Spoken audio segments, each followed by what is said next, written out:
Long before the rise of civilizations, before humans shaped stone with tools, the earth holds secrets carved into its very surface, enigmatic structures that defy explanation.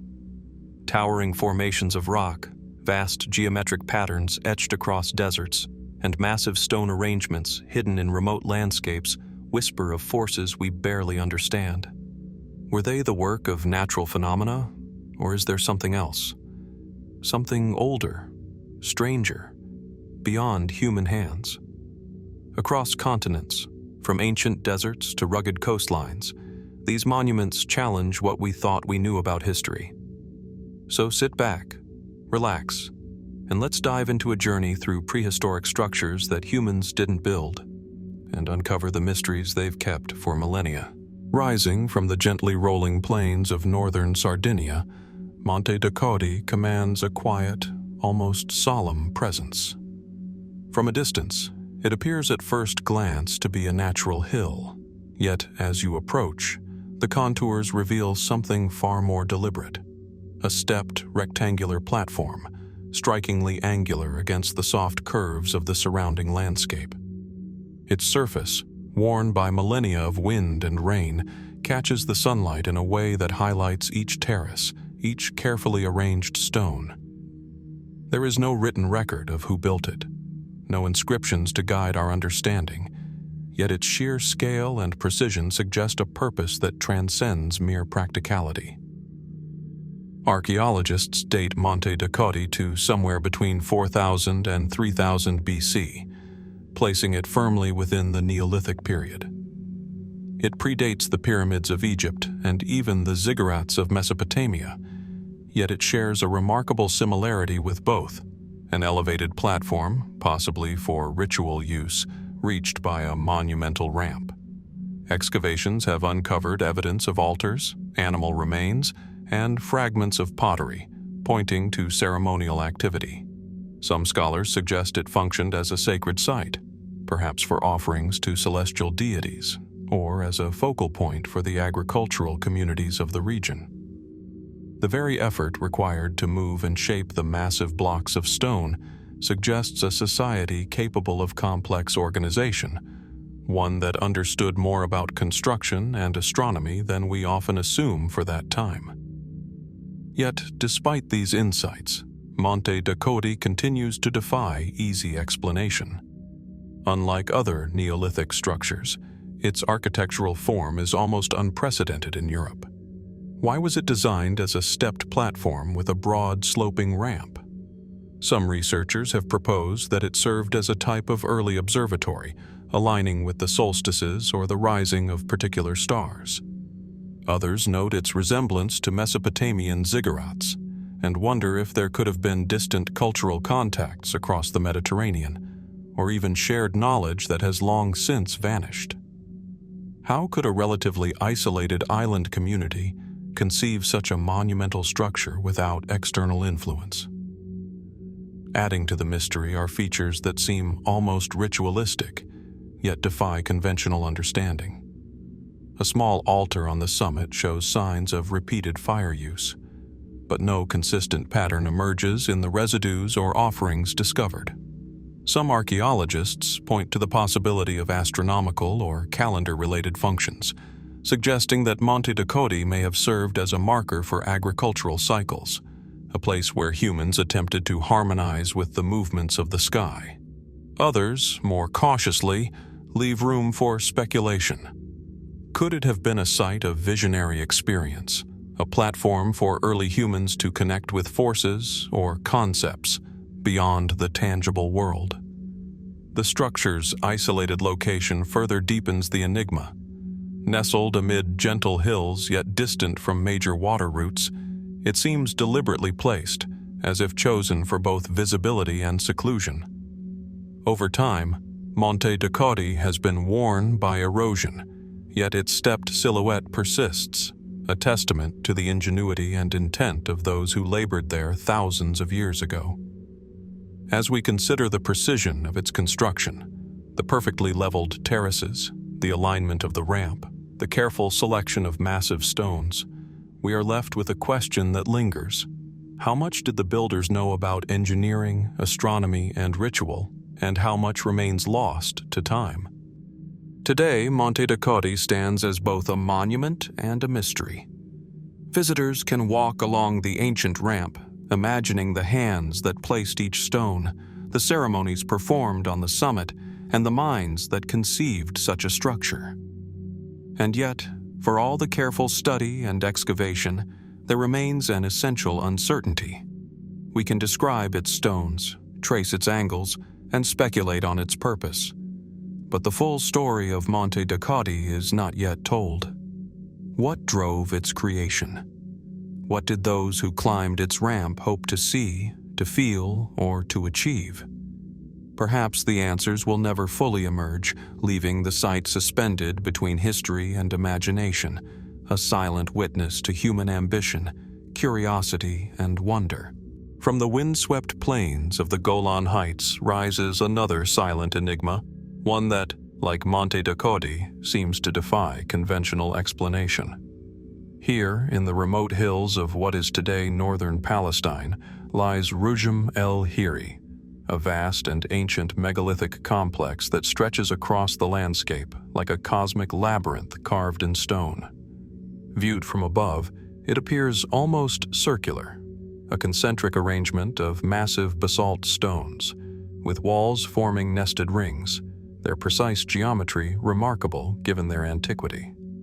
At its center, a prominent tumulus rises like a watchful sentinel, a mound of carefully placed boulders that commands the eye and sparks the imagination.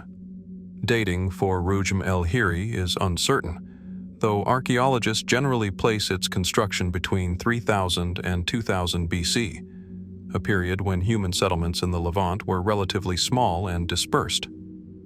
Unlike typical burial mounds or defensive structures of the time, Rujm el-Hiri exhibits a layout so carefully ordered that its purpose remains elusive. The concentric rings, some spanning more than 150 meters in diameter, suggest deliberation and an understanding of scale that is remarkable for the era.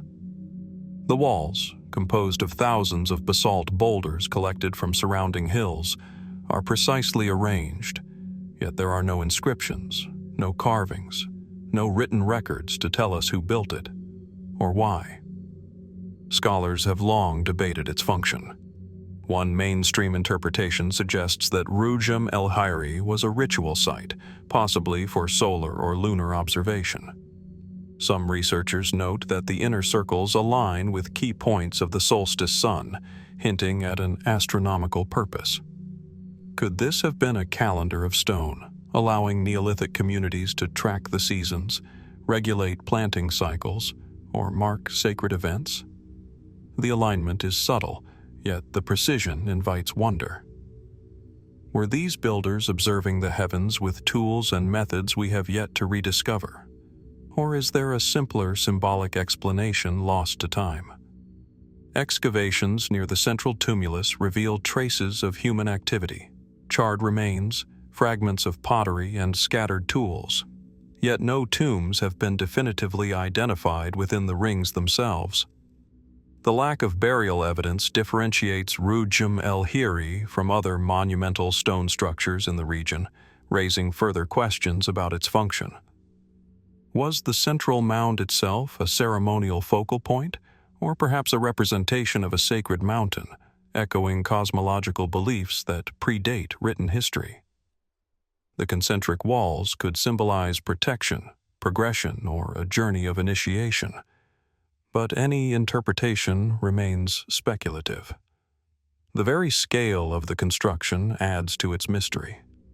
The stones are immense, some weighing several tons, transported and positioned without metal tools or the wheel, technologies that would not appear in the region for centuries.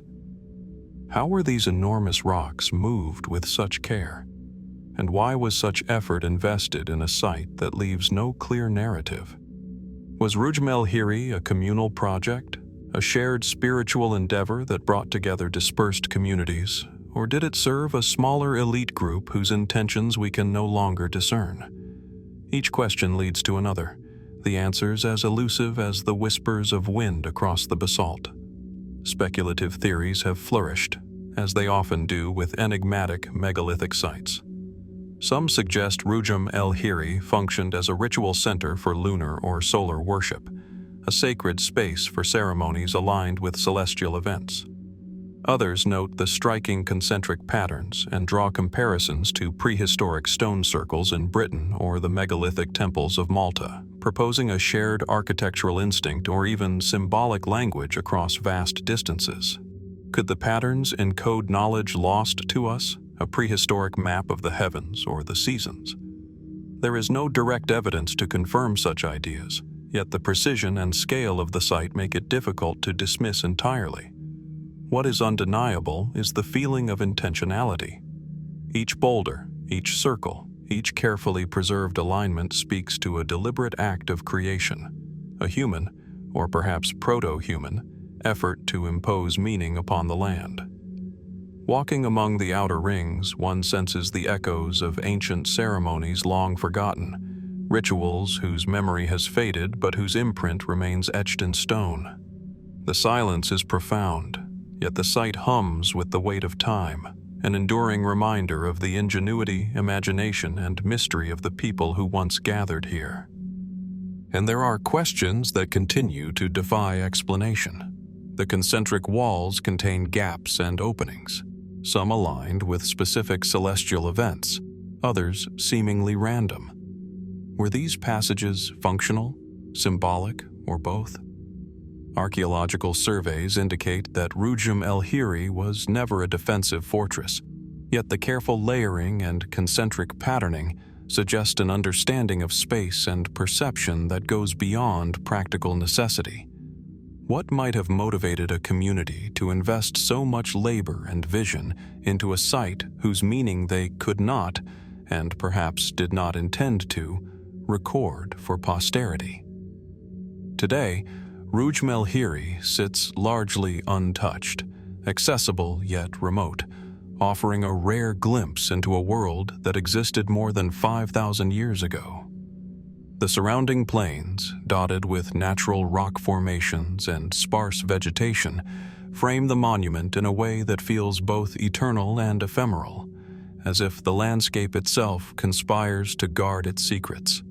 Standing atop the outer rings, one can imagine generations of observers looking skyward, aligning stone with sun and moon, enacting rituals that intertwined daily life with cosmic patterns beyond comprehension. And yet, for all we have discovered, Rujm el-Hiri retains an essential mystery. Were these concentric walls a calendar, a sacred theater, or a symbolic map of a worldview that we can no longer decipher? Did the builders intend for their work to be understood by future generations, or was its meaning meant to vanish with the people who constructed it? The answers remain just out of reach, tantalizingly close yet forever obscured by the passage of time. Like Monte, Rujm el-Hiri reminds us that the ancient world holds monuments whose purpose may never be fully known. Structures that challenge our assumptions about human history, creativity, and the mysterious ways people once connected with the earth and sky. As the wind stirs the dust along the basalt circles and the sun casts shadows across the tumulus, one cannot help but wonder, what stories, what knowledge, what rituals are forever hidden within these stones? And how many other enigmas, still undiscovered, wait silently beneath the surface of our ancient world, waiting for us to notice? As our journey through enigmatic prehistoric sites continues, we move westward across the Mediterranean to the rugged plains of southeastern Iberia, where the remnants of Los Millares rise quietly from the arid landscape. Unlike the isolated ceremonial monuments of Monte or the concentric rings of Rujm el-Hiri, Los Millares is a sprawling settlement, a labyrinth of stone enclosures and defensive walls that hint at a society both complex and secretive. The remains stretch across rolling hills near modern Almeria, their thick, carefully stacked stone walls and intricate passageways giving the impression of a fortress designed not only for protection, but for something deeper: ritual, power, or a symbolic expression we may never fully understand. Los Millares flourished between 3200 and 2300 BC, a period when copper tools were emerging, but writing was yet unknown in this part of Europe. Archaeologists have identified multiple concentric walls, circular and oval stone structures, and subterranean passageways, features that suggest careful planning and remarkable technical skill. The settlement was built on a hill, offering commanding views of the surrounding plains, and its architecture combines both defense and ceremony, raising questions about the priorities and worldview of its inhabitants. Why invest so much labor into walls and fortifications that go far beyond mere functional necessity? What ideas, beliefs, or fears motivated this construction? Excavations have revealed a complex social structure. Within the outer walls lie numerous subterranean tombs, often filled with carefully arranged skeletal remains, jewelry, and stone tools.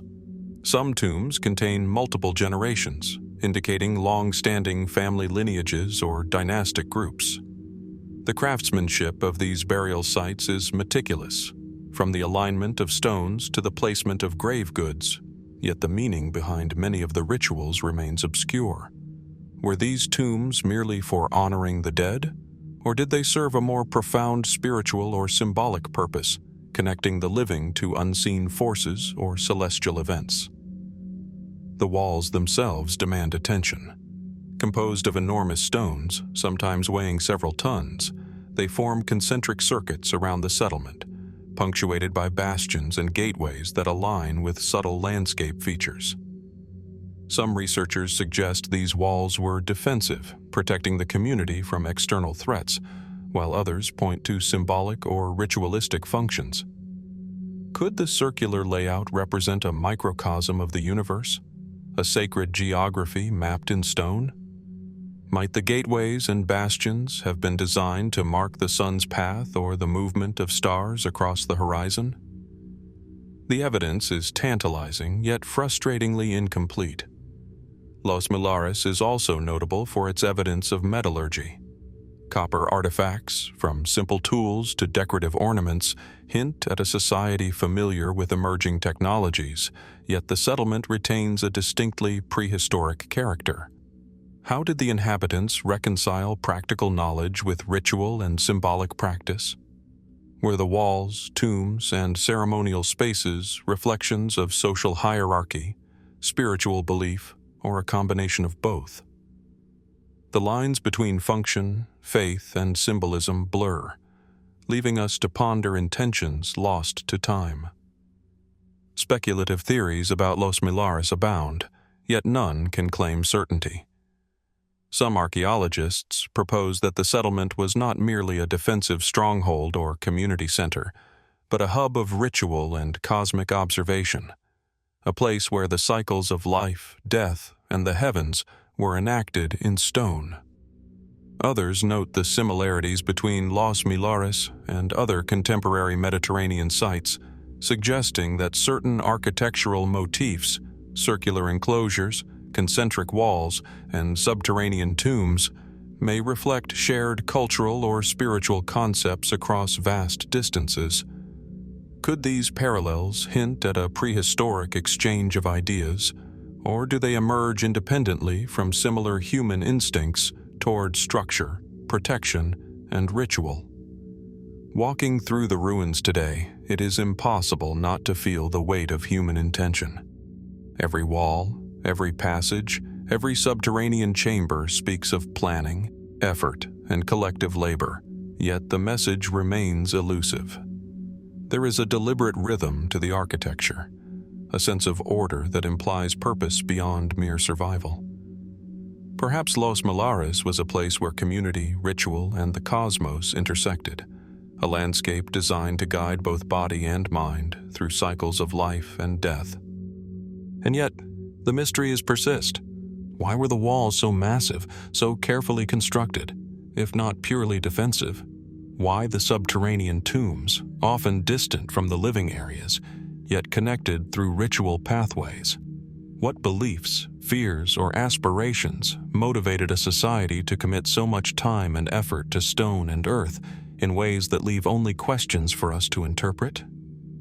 Los Millares, like Monte and Rujm el-Hiri before it, reminds us that human history is not always straightforward, that civilizations may leave monuments whose purposes are intentionally hidden or forgotten, waiting for us to wonder. The settlement endures, a silent witness to a vanished world. The stones are weathered, the tombs partially collapsed, yet the layout, the craftsmanship, and the scale convey a power and vision that transcends time. As sunlight washes the plains in golden hues and shadows crawl along the concentric walls, one cannot help but reflect. How much knowledge, how much cultural and spiritual understanding has been lost to the ages? And what stories, what secrets might still lie hidden beneath the stones, waiting for eyes willing to see and minds open to question? Los Millares does not speak in words, yet it speaks nonetheless, through geometry, labor, and silent ritual. Its presence invites reflection, urging us to consider not just the practical achievements of prehistoric societies, but the depth of imagination and intent that guided their hands. It challenges assumptions about the capabilities and worldview of early humans, inviting us to explore possibilities that straddle the line between history and mystery. And in this way, Los Millares, like the other structures we have encountered, becomes more than a site. It becomes an enduring question, a monument not only of stone, but of wonder. As our journey through enigmatic prehistoric landscapes continues, we move northward, across the European plains, to the flat, fertile expanses of Saxony-Anhalt, in what is today central Germany. Here lies a site both subtle and monumental. The Pömmelte ring sanctuary, sometimes called the German Stonehenge, yet entirely distinct in character and purpose. From a distance, the site appears as faint, concentric impressions upon the earth, traces of a circular enclosure now reconstructed in places from ancient post holes. It is a place of order, of geometry, of deliberate planning, a site that beckons quiet reflection, where the past seems almost tangible in the rhythm of its earthworks. Archaeologists date Pömmelte to around 2300 to 2000 BC, situating it within the late Neolithic to early Bronze Age, a time of rapid cultural transformation across Europe. Unlike stone circles or megalithic tombs, Pömmelte was constructed primarily of timber, arranged in concentric rings with carefully spaced posts forming a series of enclosures. Excavations reveal a central space, possibly an altar or ritual platform, surrounded by smaller rings that may have served as stages for processions or ceremonies. The scale and symmetry of the layout suggest careful astronomical observation, community organization, and ritual sophistication. Yet the exact purpose of this sanctuary remains tantalizingly unclear. Evidence indicates that the site was used intensively over several generations. Charred wood from post holes suggests repeated rebuilding, hinting at long-standing ceremonial practices. Animal bones and traces of fire have been discovered, implying offerings or ritual feasting. The placement of entrances and pathways appears deliberate, possibly guiding participants along prescribed routes, channeling movement and focus toward the central space. Could these alignments correspond to solar or lunar cycles, or to other celestial events now obscured by time? The precision invites speculation, yet the absence of written records leaves us dependent on inference, intuition, and the silent testimony of the earth itself. Pömmelte shares features with other concentric ritual sites, including Stonehenge and the circular enclosures of Los Millares. Yet it also possesses unique characteristics. Its concentric timber rings, carefully spaced posts, and evidence of ceremonial feasting suggest a fusion of practical, social, and spiritual functions. Some researchers propose that it functioned as a sanctuary for seasonal rites, marking transitions in the agricultural calendar or celebrating communal cycles of life, death, and renewal.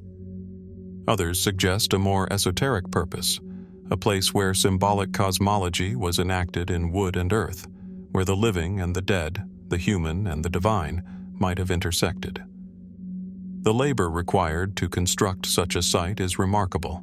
Hundreds of wooden posts, some exceeding a meter in diameter, were quarried, shaped, and positioned with precision, forming an enduring monument in a material, timber, that is inherently perishable. Unlike stone, which endures millennia, wood decays, leaving only post holes as faint echoes of former grandeur. The effort invested in these structures hints at a society with both the resources and the social cohesion to plan and execute large-scale ceremonial projects. What motivated them? Was it devotion, social organization, cosmic observation, or something we are not yet equipped to understand? Speculative interpretations have flourished, as they often do around enigmatic prehistoric sites. Some suggest that the sanctuary functioned as a symbolic representation of the cosmos, with concentric rings corresponding to solar, lunar, or stellar cycles. Others note parallels to other timber circles and henge-like structures across Europe, hinting at a shared symbolic language or spiritual tradition that spanned hundreds of kilometers. Could the repeated rebuilding of Pömmelte reflect an evolving religious system, or a society's attempt to harmonize with the forces of nature and the cosmos? There is no definitive evidence, yet the echoes of intent are compelling. Walking among the post-hole patterns today, one senses both absence and presence. The site is quiet, yet there is a rhythm to the earthworks, a faint pulse of ritual memory that speaks across millennia. Imagine participants moving along prescribed paths, pausing at key points, lifting offerings, or observing the sun and stars, their collective actions inscribed in the very soil. The concentric geometry, the alignment of posts, the placement of entrances, each element conveys meaning, yet the full message remains just out of reach. What knowledge or belief system guided these choices, and what aspects of it have been irretrievably lost to time? The sanctuary also raises questions about the boundaries between the practical and the sacred. Was Pömmelte purely ceremonial, or did it serve as a social center, a hub where communities gathered to reinforce bonds, negotiate alliances, or mark important life events? Could it have been both? The layering of post holes and evidence of repeated construction suggest an enduring purpose, one that outlasted generations, yet whose meaning remains tantalizingly veiled. And, like the other structures we have explored, Pömmelte challenges assumptions about human ingenuity and prehistoric intent. Its scale, precision, and ritual complexity hint at cognitive and organizational capabilities that are often underestimated in societies without writing or monumental stone. Who envisioned these concentric rings, and what was the ultimate goal of their design? How much of the knowledge, the symbolism, and the communal memory embedded in Pömmelte has been lost to the millennia, leaving only the faint outlines we see today? Standing at the edge of the sanctuary, the reconstructed posts silhouetted against the sky, one feels a profound connection to the past. The wind stirs the grasses, shadows trace patterns along the rings, and the mind is invited to fill in the gaps left by history. The Pömmelte ring. Sanctuary does not offer clear answers, but it compels questions about belief, cosmology, community, and the ways humans have long sought to anchor meaning in the landscape. It is a place of mystery, a monument to intent as much as to material, reminding us that not all human achievements were meant to be understood fully by future generations. And so, as we leave Pömmelte, its concentric rings fading into the horizon, one cannot help but wonder, what rituals, what knowledge, what spiritual insights are forever hidden within these circles of timber and earth? How much remains unseen, waiting patiently beneath the surface for the right observer or the right question to reveal its secrets? Like Monte de Codi, Rujm, el-Hiri, and Los Millares before it, Pömmelte invites reflection, curiosity, and awe, standing as a testament to the enduring mystery of prehistoric structures that challenge everything we think we know about the past.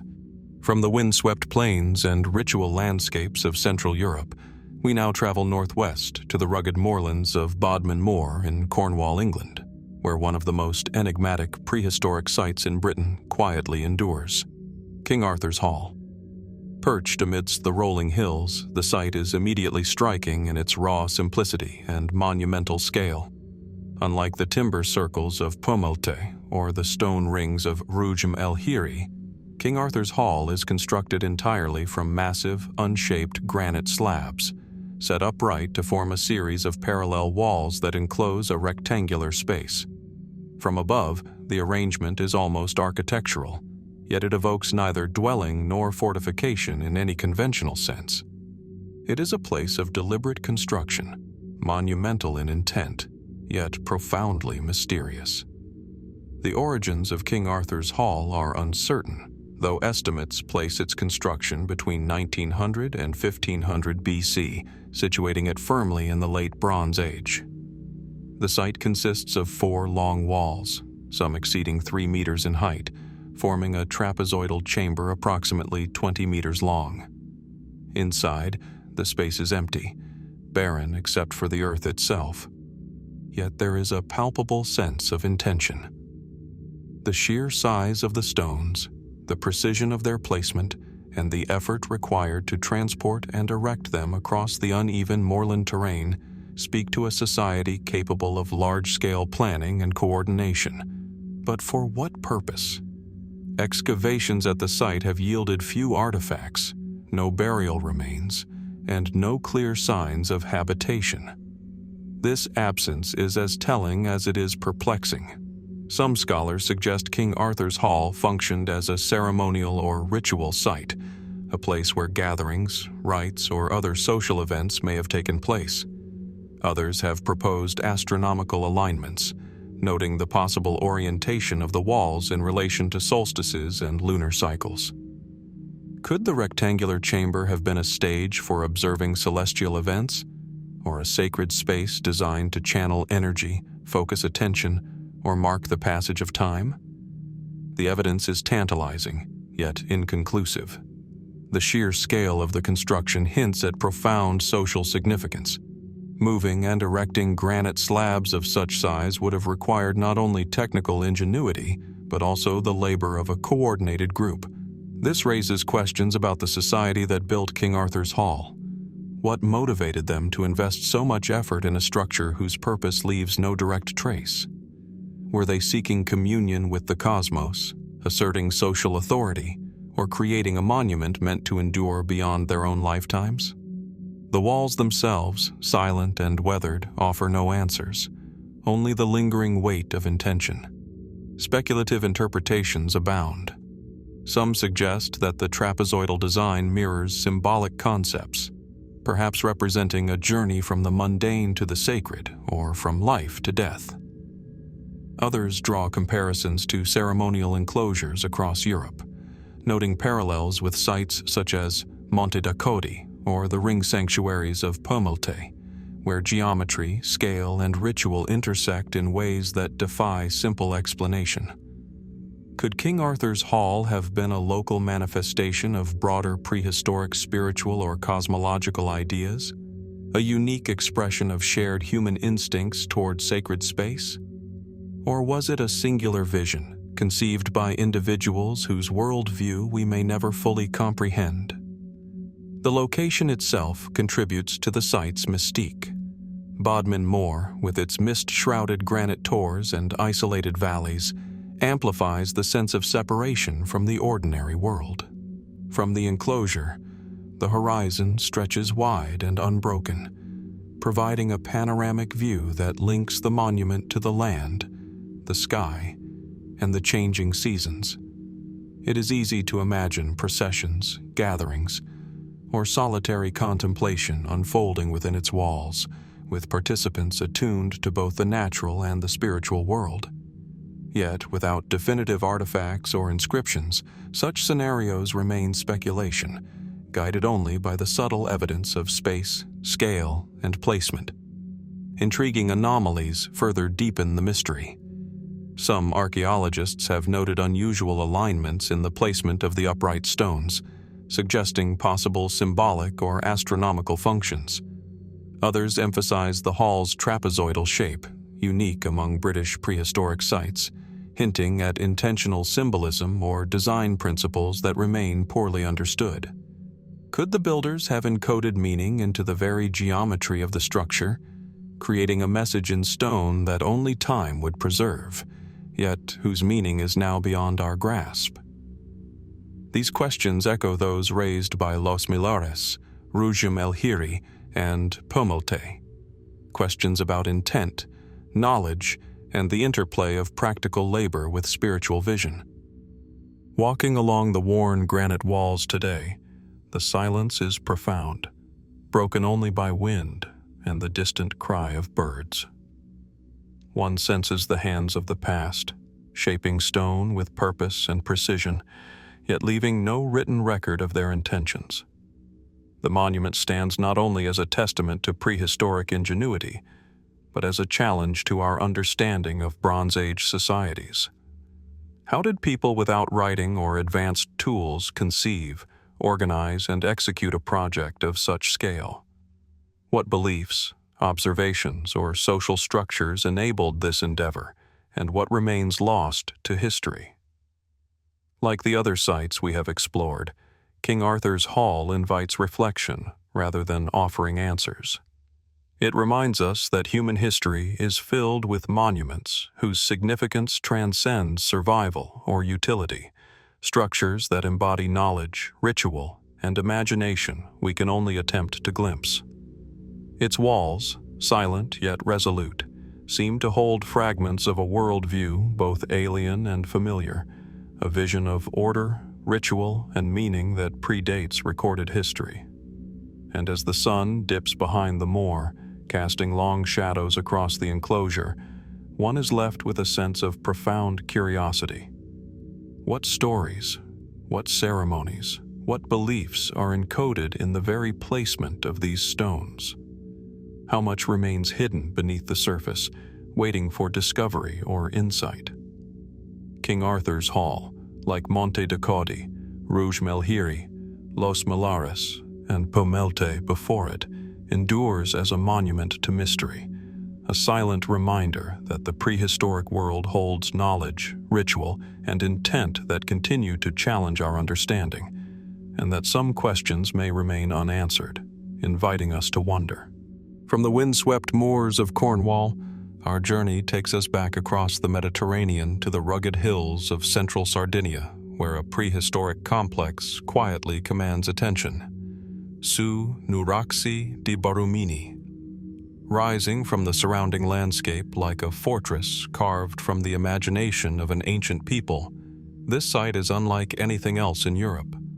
Its central tower, or Nuraghe, stands tall and imposing, a sentinel of stone whose sheer presence evokes both strength and mystery.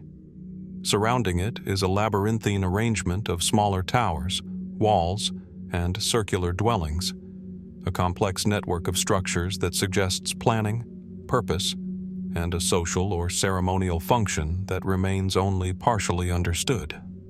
Dating places the earliest phases of Su Nuraxi between 1600 and 1200 BC during the Bronze Age, yet some scholars believe its foundations may be even older. The central tower is constructed from massive basalt blocks, some weighing several tons, carefully fitted together without mortar, forming walls up to 4 meters thick. From above, the layout is a masterful interplay of geometry and pragmatism, combining defense, habitation, and perhaps ritual space. Unlike simple settlements, Su Nuraxi seems to embody both the physical and symbolic priorities of its builders, creating a monument that is at once practical and enigmatic. Archaeologists have identified multiple layers of construction, suggesting that the site evolved over centuries.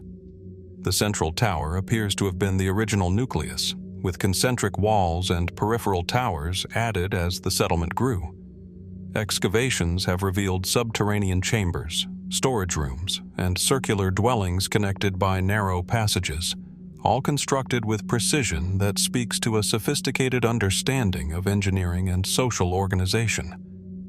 Yet the true purpose of these arrangements remains elusive. Were they primarily defensive, protecting against external threats, or did they serve as ceremonial spaces, guiding the lives and rituals of those who lived within and around them? Perhaps they were both, blending practicality with symbolic resonance. The Nuraghe themselves are unique to Sardinia, and Su Nuraxi is widely considered the most complex and best preserved example. Some scholars suggest that the central tower may have served as a spiritual or ritual center, a place where leaders, shamans, or the community gathered for ceremonies, feasts, or seasonal observances. Others emphasize its potential defensive function, noting the thickness of the walls, the strategic positioning atop a hill, and the concentric network of additional towers and walls that create a controlled, fortified space. Could the builders have intended a dual function, weaving together daily life, defense, and ritual into a single monumental form? Artifacts recovered from the site deepen the mystery.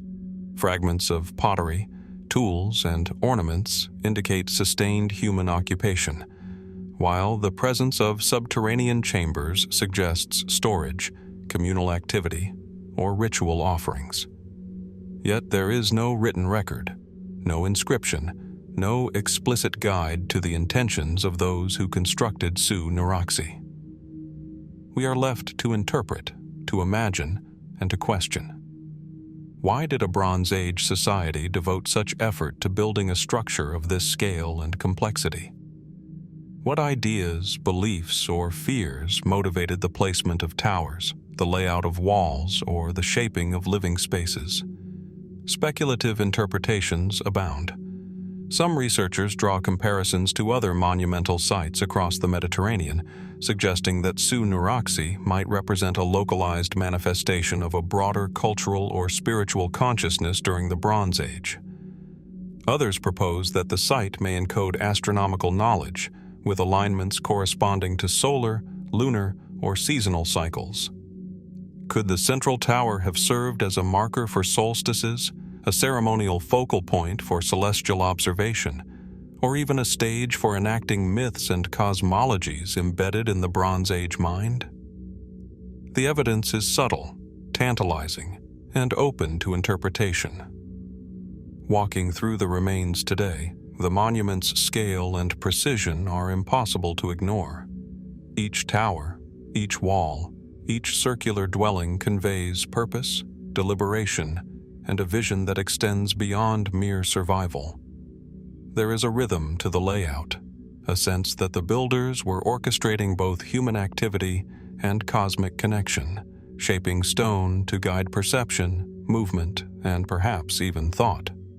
The craftsmanship, the endurance of the materials, and the layering of construction over centuries hint at a society capable of complex planning, long-term vision, and cultural continuity. Yet, for all its grandeur, Su Nuraxi remains a puzzle. Its walls, towers, and chambers speak of organization, labor, and purpose, yet they do not reveal the beliefs, stories, or rituals of the people who built them.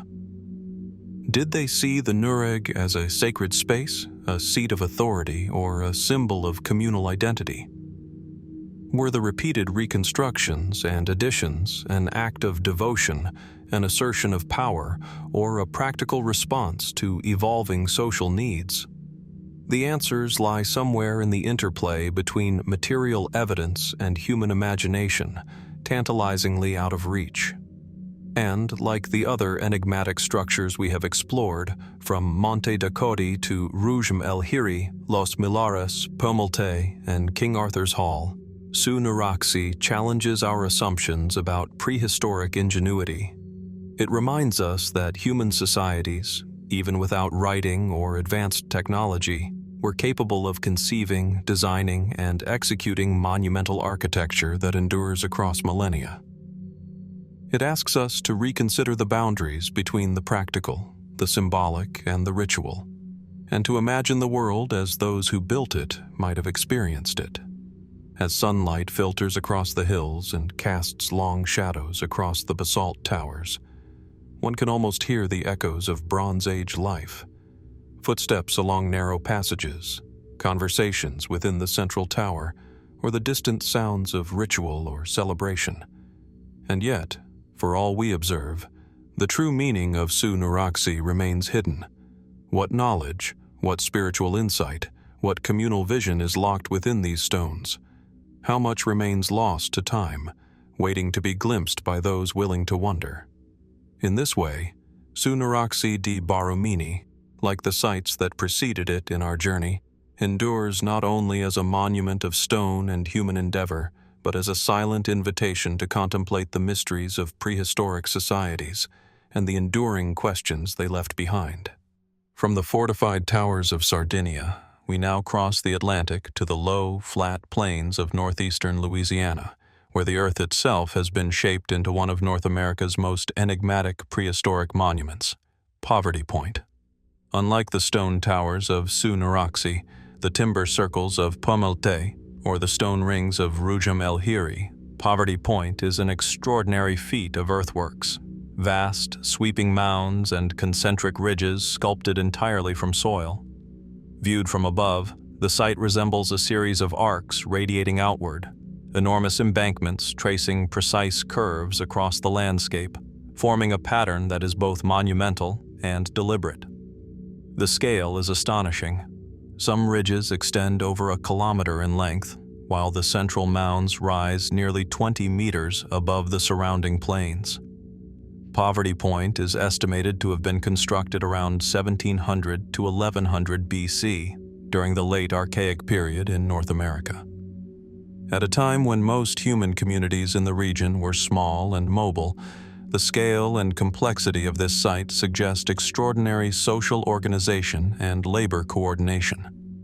The largest mound, often referred to as Mound A, dominates the site with its stepped profile, while 6 concentric semi-elliptical ridges surround it, descending gradually to the floodplain. The purpose of these ridges and mounds remains debated. Were they defensive, ceremonial, residential, or something else entirely? Archaeological excavations have revealed fascinating evidence of human activity. The mounds contain hearths, artifacts, and traces of domestic occupation, yet there are no tombs or skeletal remains comparable to sites like Los Millares or Su Nuraxi.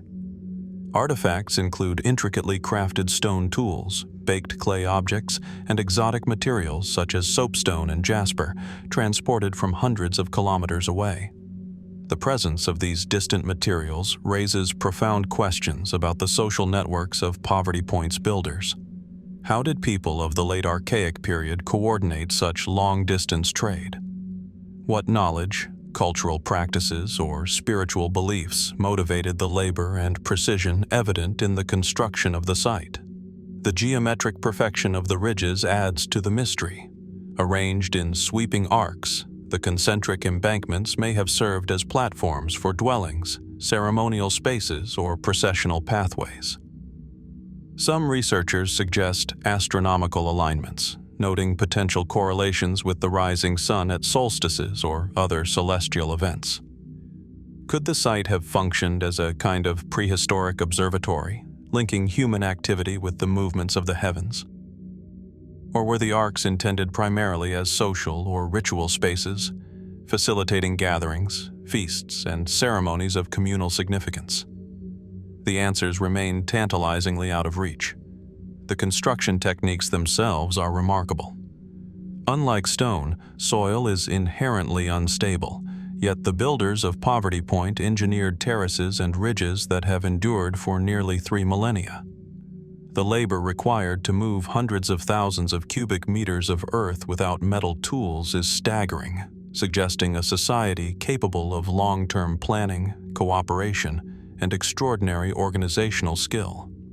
How did they transport, shape, and stabilize these massive embankments? What methods and knowledge allowed them to achieve such precision? These questions highlight the ingenuity of a culture often underestimated in its technological and social capabilities. Speculative interpretations abound, each attempting to explain the scale and intent of Poverty Point. Some suggest it functioned as a ceremonial center, a place where communities gathered seasonally to exchange goods, participate in rituals, and strengthen social ties. Others propose that the mounds and ridges encode a symbolic landscape representing cosmological concepts, territorial boundaries, or social hierarchies. Could the arcs themselves hold meaning, perhaps reflecting the movement of celestial bodies or the cycles of the river and floodplain? Or was the site primarily a stage upon which the builders enacted social cohesion, political authority, or spiritual practice? The absence of written records or explicit cultural markers leaves these questions open, allowing the monument to speak more in shape and scale than in words. Walking along the ridges today, one senses the immensity of human effort and imagination. The curves of the earth guide the eye toward the central mound, which dominates the horizon and serves as a focal point, both physically and symbolically. It is easy to imagine processions tracing the arcs, gatherings for ritual or feasting, and ceremonies marking seasonal transitions. Yet, like the other prehistoric sites we have explored, Monte de Codi, Rujm, el-Hiri, Los Millares, Pömmelte, and Nuraxi, the true meaning remains concealed, embedded in human intent, social structure, and cultural memory that have faded over millennia. The presence of exotic materials further deepens the mystery. Artifacts fashioned from stone, clay, and shell traveled hundreds of kilometers, suggesting long-distance trade networks and sophisticated cultural connections. The effort invested in these imports, combined with the monumental construction itself, raises profound questions about the motivations behind Poverty Point. Was it a place of communal identity, cosmological understanding, ritual observance, or all of these? And if so, what knowledge, belief systems, and societal structures enabled its creation and maintenance over centuries? Poverty Point also challenges our assumptions about prehistoric North America. At a time when most communities were small, mobile, and localized, this site demonstrates a level of social organization, labor coordination, and symbolic thought that is extraordinary. It reminds us that human creativity and ingenuity have deep roots, emerging in unexpected places and forms long before the advent of writing, cities, or metallurgy. Its scale, precision, and enduring presence continue to inspire awe and invite inquiry, compelling us to reconsider the capabilities of early societies. As the afternoon sun casts long shadows across the ridges, the scale and geometry of the site become palpable, and one can imagine generations of people laboring with purpose, moving earth, crafting artifacts, and enacting ceremonies that tied human life to both land and sky. And yet, for all we see, the ultimate meaning of Poverty Point remains elusive. What knowledge, beliefs, or spiritual practices are embedded in these arcs of earth? How much of the story has been lost, waiting silently beneath the surface for discovery or insight? In this way, Poverty Point, like the other prehistoric structures we have explored, endures not only as a monument of labor and ingenuity, but as an invitation, a challenge, to our understanding of early human society.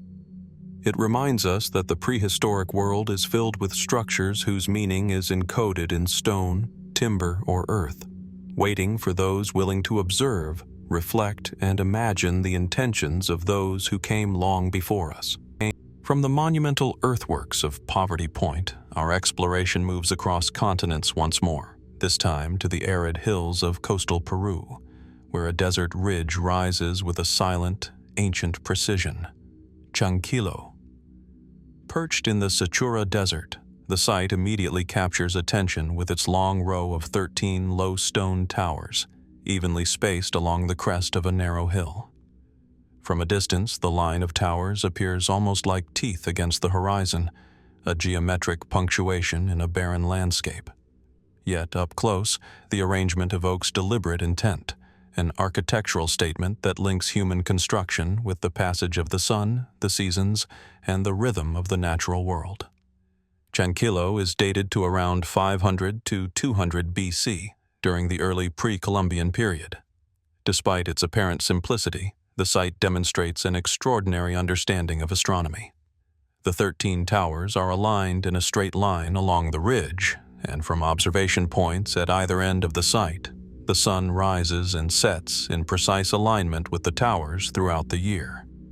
In effect, Chankillo functions as an enormous solar observatory, capable of marking the solstices and tracking seasonal changes across the calendar. For the people who built it, these movements would have been critical for agricultural planning, ceremonial events, and the structuring of daily life. Excavations at Chankillo reveal more than just towers. The site includes residential structures, ceremonial enclosures, and terraces cut into the hillside. The integration of habitation, ritual space, and astronomical observation suggests a culture deeply attuned to both the earth and the sky. How did the builders conceive of this alignment? Did they use systematic observation, trial and error, or some form of inherited knowledge passed across generations? The precision of the solar markers suggests not only technical skill, but a conceptual vision that blends science, ritual, and societal organization. Yet, despite its apparent function as an observatory, many questions remain unanswered.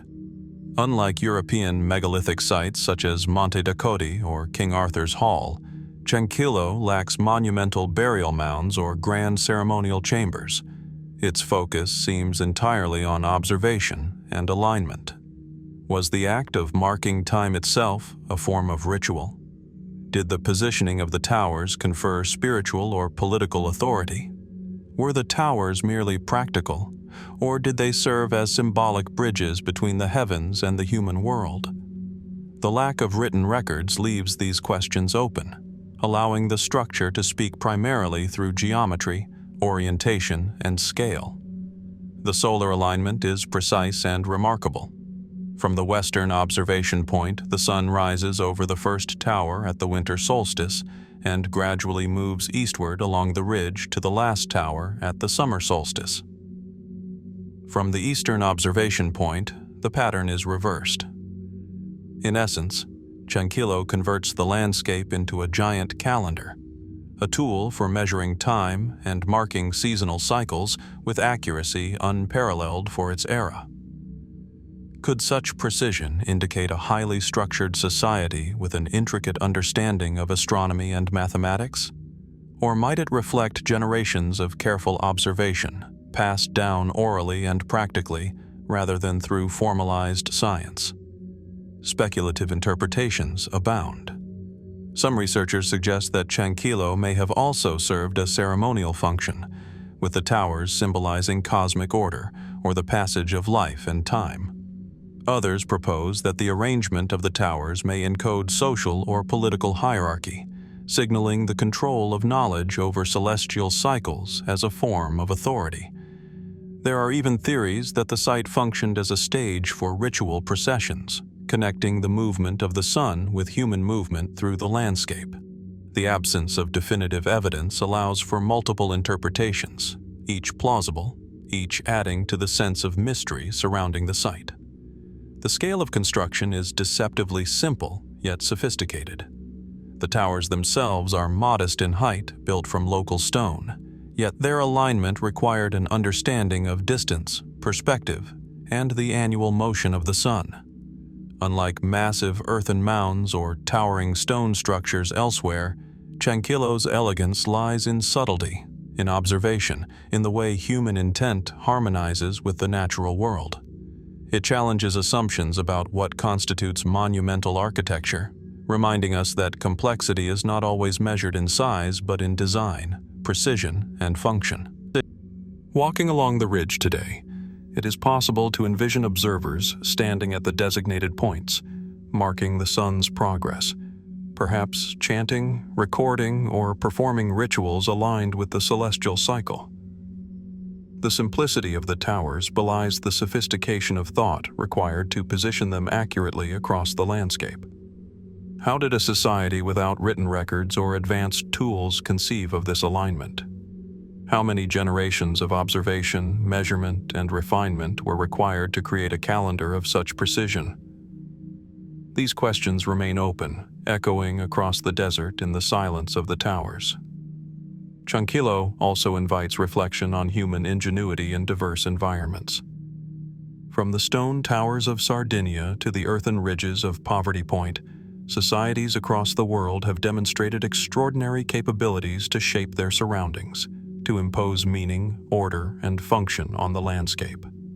In each case, the structures endure not only as evidence of labor, but as repositories of knowledge, encoded in stone, earth, or timber. Chankillo exemplifies this principle. A site where the rhythms of nature, human observation, and architectural skill converge into a monument that transcends its apparent simplicity. As the sun rises or sets across the desert ridge, casting long shadows between the towers, one is left to ponder the intentions of the builders. What knowledge, beliefs, or spiritual insights guided them to construct such a precise alignment? What social or ceremonial functions were enacted here, now lost to time? Chankillo, like Monte de Rujm el-Hiri, Los Millares, Pömmelte, Nuraxi, and Poverty Point before it, endures as a silent challenge to our understanding of prehistoric human capability, a reminder that ancient societies, in their ingenuity, vision, and connection to the cosmos, left behind monuments that continue to spark curiosity, wonder, and profound questions about the world they inhabited. As we leave the desert ridge of Chankillo and its silent dance with sun and sky, our journey turns northward again, across continents and centuries, to the alluvial plains of Upper Mesopotamia, an ancient landscape where one of humanity's most enigmatic and poignant prehistoric constructions once rose against the horizon, the Tal Banat White Monument. Here, at what is now a submerged site in northern Iraq's Sinjar region, archaeologists uncovered an extraordinary mound that once gleamed white under the sun, earning its name from the gypsum-rich surface that once shimmered atop its slopes. From a distance in antiquity, the white monument must have appeared like a beacon, a broad, stepped mound dominating the plain beyond the walls of a thriving Bronze Age settlement. Today, much of this site lies under the waters of a reservoir, shielding its secrets beneath waves, but the records of careful excavation and the tantalizing evidence they revealed still speak across millennia. Excavated before inundation, the mound stood nearly 20 meters tall and about 100 meters in diameter, a monumental artificial construct in a time when such undertakings were rare. Radiocarbon dating places the final major construction phase of this site to roughly 2,450 to 2,300 BC, during the 3rd millennium BC, a time of burgeoning urbanism, long-distance exchange, and complex social hierarchies in the ancient Near East. Nearby lay a settlement of substantial size, with buildings, streets, workshops, and evidence of pottery production indicating a community both skilled and deeply rooted in its landscape. But the white monument stood apart, not a dwelling, not a workshop, but a deliberately constructed mound, a place of burial, commemoration, and meaning. Excavators found that the white monument was no simple burial mound. Instead, it was built in stages, one layer encasing the next, like a monumental nesting of time and intent. The earliest phases featured a core of earth and gravel, within which fragments of pottery and human bone were deliberately interred. Over time, this grew into larger constructions, each layer incorporating human remains, animal bones, offerings, and carefully placed artifacts such as beads, clay vessels, and symbolic objects. The middle phase revealed numerous tombs containing the disarticulated bones of multiple individuals, along with pottery and remnants of ritual deposition. But it was the final phase that drew the most attention from researchers. In this outermost construction, archaeologists identified at least 29 discrete deposits of human remains, often accompanied by objects suggestive of a martial context. Fragments interpreted as remnants of battle gear, including bone and clay projectiles and equid bones that may have been associated with chariots or wagons. The systematic nature of these interments, the way bodies were arranged, the clustering of artifacts, and the monumental scale of the mound itself, led some scholars to propose that the site functioned as one of the world's earliest known memorials to the war dead, honoring those killed in battle in a manner reminiscent of more recent traditions of remembrance. If this interpretation is correct, it suggests a profound social and symbolic transformation. Rather than burying individuals where they fell or within domestic cemeteries, the people of Tal Banat gathered the remains, perhaps long after conflict, to enter them together in a structure visible for miles around, inscribed with meaning not only for the living, but for the memory of the dead. What beliefs, rituals, or cultural imperatives motivated such an act? Why were these remains gathered into a single mound? And why was great effort invested in making it not merely a burial site, but a conspicuous monument? Yet it would be simplistic to view the White Monument solely through a martial lens. The earlier burial layers, the variety of associated artifacts, and the presence of ritual objects such as personal ornaments and libation vessels suggest a complex web of practices tied to community identity, ancestry, and perhaps cosmological belief. Was this place a sacred corpus of memory, a locus where the living affirmed their continuity with forebears and with powers unseen? Or was it a stage upon which social and political meanings were enacted, a communal center for rites of passage, ancestor veneration, and seasonal celebration? Adding to the intrigue is what we do not know. Excavations never fully penetrated the core of the mound. Underlying layers remain unexamined because rising reservoir waters brought fieldwork to a premature end.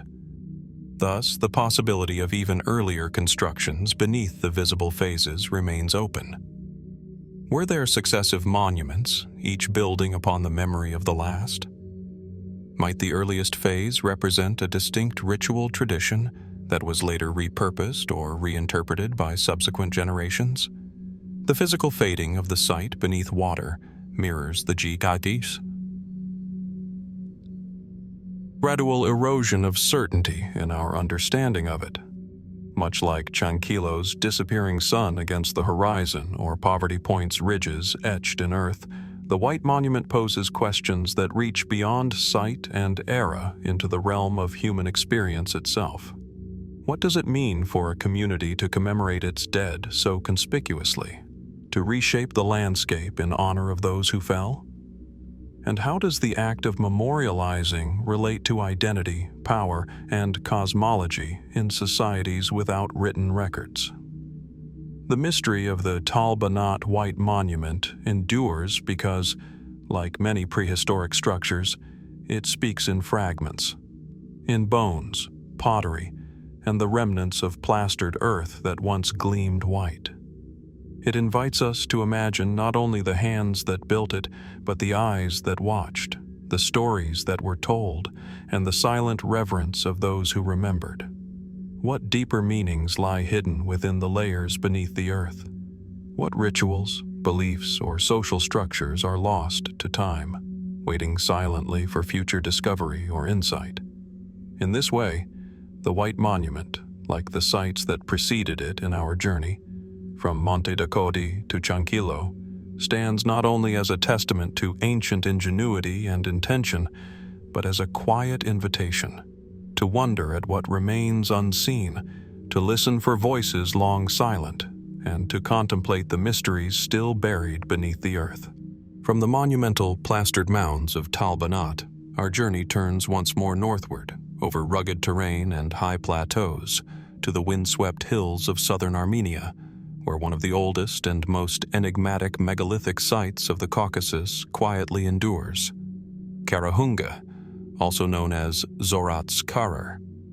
Stretching across a rolling plateau near the town of Sisian, the site appears at first glance as a scatter of rough, upright stones, weathered and solemn, rising from the grassland like silent sentinels. From a distance, the alignment seems almost random, yet careful observation reveals an order in placement, a rhythm in spacing that hints at intent beyond mere chance. Carahunge is estimated to have been constructed around 5000 to 2000 BC, placing it among the earliest known megalithic complexes in the world. The site consists of approximately 200 to 300 basalt stones, many standing upright in shallow pits, with some carved with small circular holes at the top, earning the monument the nickname the Armenian Stonehenge. These perforations, some argue, may have served an astronomical function, allowing observers to track the sun, moon, or stars across the seasons. Others suggest the stones held ritual significance, marking burial grounds, sacred spaces, or territorial boundaries. The ambiguity of the site, like its weathered stones, gives rise to a quiet, compelling mystery. Walking among the stones, one is immediately struck by the scale and effort involved in their arrangement. The monoliths range from 1 to over 3 meters in height, and each would have required careful quarrying, transportation, and placement, a labor-intensive task for a prehistoric society. Who coordinated this endeavor, and why? What cultural or spiritual imperatives guided the selection of stones, their positioning, and the subtle variations in orientation? Unlike other monumental sites built from earth or clay, Carahunge's construction in solid basalt suggests a deliberate intent to endure, to mark the land in a way both permanent and unmistakable. The layout of Carahunge raises profound questions. While some rows appear linear, others curve, creating arcs and circular formations that suggest both aesthetic sensibility and functional purpose. Researchers have noted possible alignments with key astronomical events. The solstices, the equinoxes, and the rising of certain stars significant in ancient cosmologies. Could the site have functioned as a calendar, guiding agricultural cycles, ritual timings, or social ceremonies? Or was it primarily a sacred space, where the alignment of stone and sky created a conduit between human activity and the cosmos? The precision of some placements suggests careful observation and repeated measurement, hinting at knowledge that extended far beyond daily survival. Equally intriguing is the suggestion that Carahunge may have served as a burial or memorial site. Excavations in the vicinity have revealed stone cists and small funerary deposits, indicating that the landscape was intertwined with the lives and deaths of the people who built it. Were the standing stones markers for specific individuals, clans, or spiritual entities? Were they memorials, guides for the departed, or focal points for ceremonies designed to honor ancestors? The answers remain tantalizingly out of reach, leaving only speculation informed by careful observation and comparison to similar megalithic complexes worldwide. Speculative theories have flourished around the site. Some researchers propose that the holes in the stones acted as sighting devices, creating a kind of prehistoric observatory that tracked celestial phenomena with remarkable accuracy. Others suggest that Carahunge functioned as a sacred theater of sorts, where rituals were performed in alignment with the movement of the sun and stars, connecting human activity to a broader cosmic order. Yet another line of thought posits symbolic or cultural significance encoded in the very positioning and size of the stones, representing social hierarchies, mythic concepts, or territorial authority. Each hypothesis deepens the sense of mystery, reminding us that prehistoric ingenuity cannot be fully measured by utility alone. The landscape surrounding Carahunge adds another layer to its enigmatic presence. The plateau is open, exposed to the wind, with distant mountains framing the horizon. From certain vantage points, the site seems to stretch endlessly, inviting contemplation and evoking a profound sense of timelessness. One can imagine early observers standing among the stones, watching the sun rise over distant peaks or tracing the passage of stars across the night sky, experiencing a combination of awe, reflection, and ritual that has left no written record for us to read. The physical endurance of Carahunge mirrors the endurance of human curiosity. For thousands of years, these basalt stones have withstood wind, rain, and time, continuing to hint at the sophistication of those who erected them. The subtlety of their arrangement, neither grandiose like a pyramid nor simple like a burial mound, challenges modern assumptions about what constitutes monumental construction. In their quiet presence, the stones convey intention, knowledge, and a desire to mark human existence in harmony with the cosmos. Yet for all we can observe, Carahunge remains a riddle. What knowledge guided its builders? What rituals, stories, or astronomical observations are encoded in the placement of its stones? How did they achieve such precise alignment with the celestial sphere without written records or advanced tools? And perhaps most hauntingly, what parts of its meaning are forever lost, buried in the centuries between then and now? As the sun sets across the plateau, casting long shadows from stone to stone, one feels the weight of time and intention lingering in the air. Carahunge, like Banat, Chankillo, and all the prehistoric monuments we have explored, invites us to listen carefully to what remains unsaid. It challenges our understanding of human ingenuity, spirituality, and connection to the cosmos, standing as a silent sentinel over the mysteries of the prehistoric world. In this way, Carahunge endures as more than a collection of stones. It is a conversation across millennia, a monument to observation, labor, and wonder. And as we walk among the weathered basalt, we are compelled to ask, what remains hidden in the intentions of those who built it, and how much of their understanding of the world can we glimpse through the alignment of stone and sky?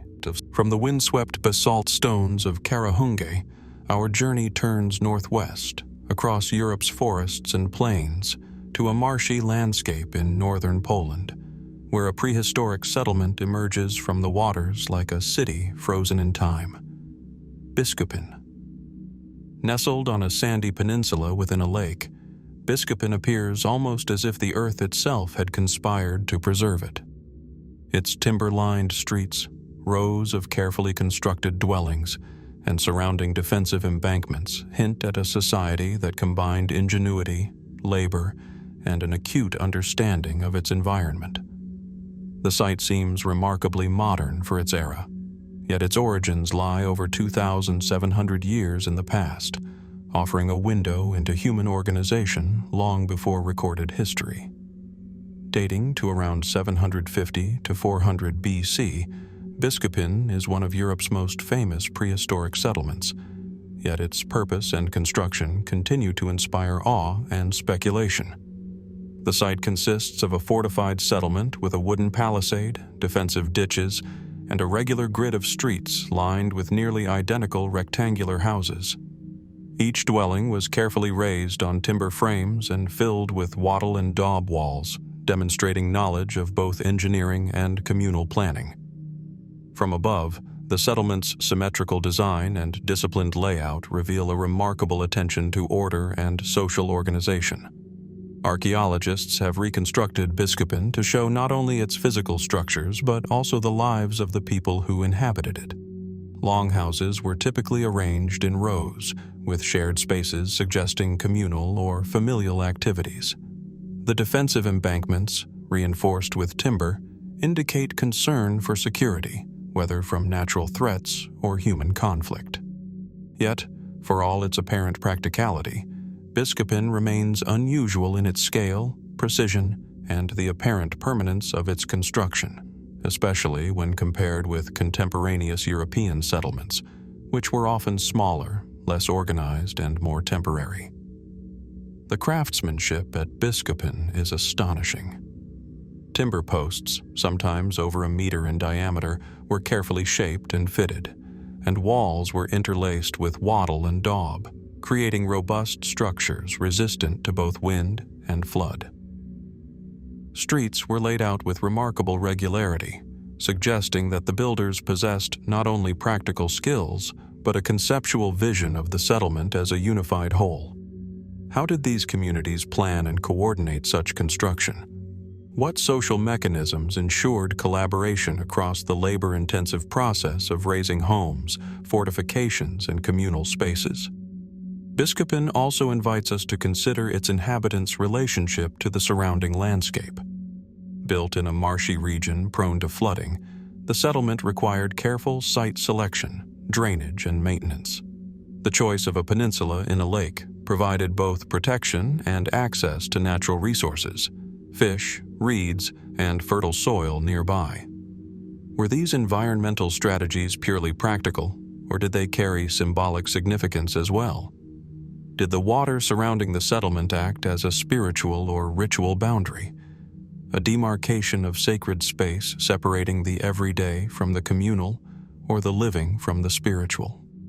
Excavations have revealed a rich assemblage of artifacts, including pottery, tools, and everyday objects, which suggest a society capable of specialized crafts and trade.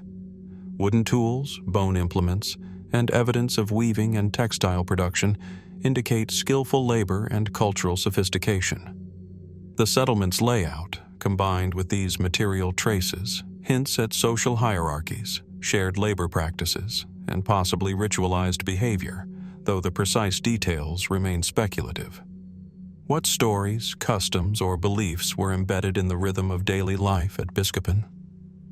How were social roles structured, and how did the community transmit knowledge across generations? Speculative interpretations have expanded the mystery of Biskupin.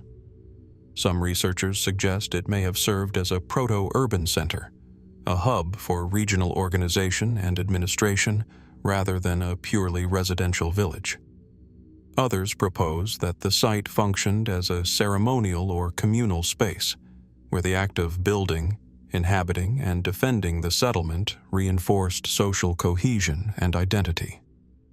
Could Biskupin's fortifications and carefully ordered streets reflect not only practical concerns, but also symbolic representations of order, stability, and the human desire to impose structure on an unpredictable world? The preservation of Biskupin beneath layers of waterlogged sediment adds to its enigmatic quality. Unlike many prehistoric settlements, which have disappeared into plowed fields or eroded hillsides, Biskupin's timber and earthworks have survived with extraordinary detail. This preservation allows us to reconstruct its houses, streets, and palisades, but it also serves as a reminder of the many aspects of prehistoric life that remain invisible. The ceremonies, conversations, and social interactions that left no tangible trace. Walking through the reconstructed streets today, one can imagine a society attuned to both community and environment, balancing defense, domesticity, and ritual in ways that are still largely mysterious to us. The settlement invites reflection on the ingenuity and adaptability of early humans, demonstrating that even in an age without writing, metal, or large-scale cities, people could conceive, coordinate, and execute projects of remarkable ambition. Yet, like the other prehistoric sites we have explored, from Monte and Rujm el-Hiri to Banat, Chankillo, and Carahunge, Biskupin leaves us with more questions than answers. How did these people organize their labor so effectively? What beliefs, stories, or social norms shaped their choices? And how much of their understanding of the world is irretrievably lost, buried beneath centuries of earth and water? Biskupin endures not only as a testament to human ingenuity, but as a challenge to our assumptions about prehistoric societies. Its walls, streets, and houses speak of planning, collaboration, and purpose, yet their full meaning, the lives, beliefs, and aspirations of those who built them, remains veiled in time. And as we trace the lines of its streets and stand upon the ancient embankments, we are left to wonder what secrets of social organization, daily life, and communal vision still lie hidden beneath the surface, waiting to be glimpsed by those willing to imagine the world as its builders once did? From the fortified wooden streets of Biskupin, where human ingenuity shaped both dwellings and defensive earthworks, our journey returns to the Mediterranean, to the rugged coastline of Sardinia. Here, perched on a rocky outcrop overlooking the turquoise waters, lies Nuraghe Palmavera, one of the island's most intriguing prehistoric monuments. Unlike the expansive stone rings of Carahunge or the orderly grid of Biskupin, Nuraghe Palmavera combines the verticality of towers with the intimacy of interconnected dwellings, forming a complex that seems simultaneously defensive, domestic, and ceremonial. The site rises from the landscape like a miniature citadel, its cylindrical towers and labyrinthine walls speaking in stone of a society both skilled and visionary. Nuraghe Palmavera belongs to the broader phenomenon of Nuraghe, prehistoric stone towers built across Sardinia during the Bronze Age, roughly between 1800 and 1100 BC. Yet Palmavera is unusual in its structure and setting. Comprising a central tower surrounded by secondary towers and an intricate courtyard, the site conveys both strategic and social sophistication. Its positioning, near a natural water source, commanding views of the surrounding plains and the coast, suggests a careful selection informed by both practical needs and symbolic considerations. From the approach, the towers appear formidable, yet the spaces between them invite exploration, revealing layers of human activity and architectural intention. Archaeological studies indicate that Nuraghe Palmavera was more than a simple fortress. Within its walls, remnants of circular huts, storage spaces, and communal areas have been uncovered, hinting at a multifunctional settlement.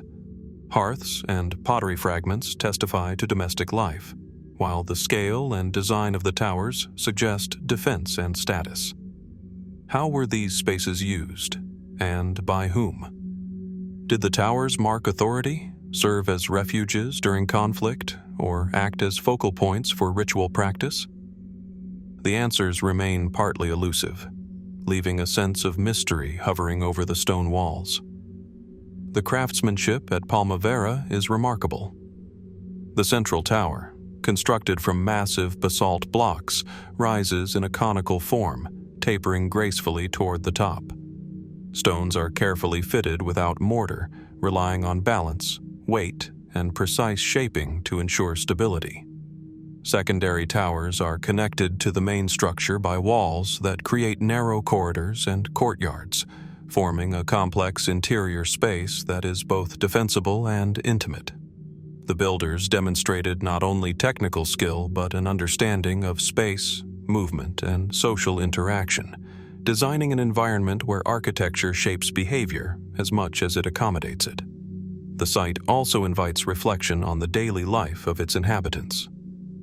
Archaeologists have uncovered pottery, tools, and remnants of agricultural activity, suggesting a community that combined pastoral, agricultural, and possibly maritime subsistence. How did the people of Palmavera organize their labor and resources to sustain life within and around such a complex structure? Were the Nuraghe inhabited year-round, or did they serve seasonal or ceremonial purposes?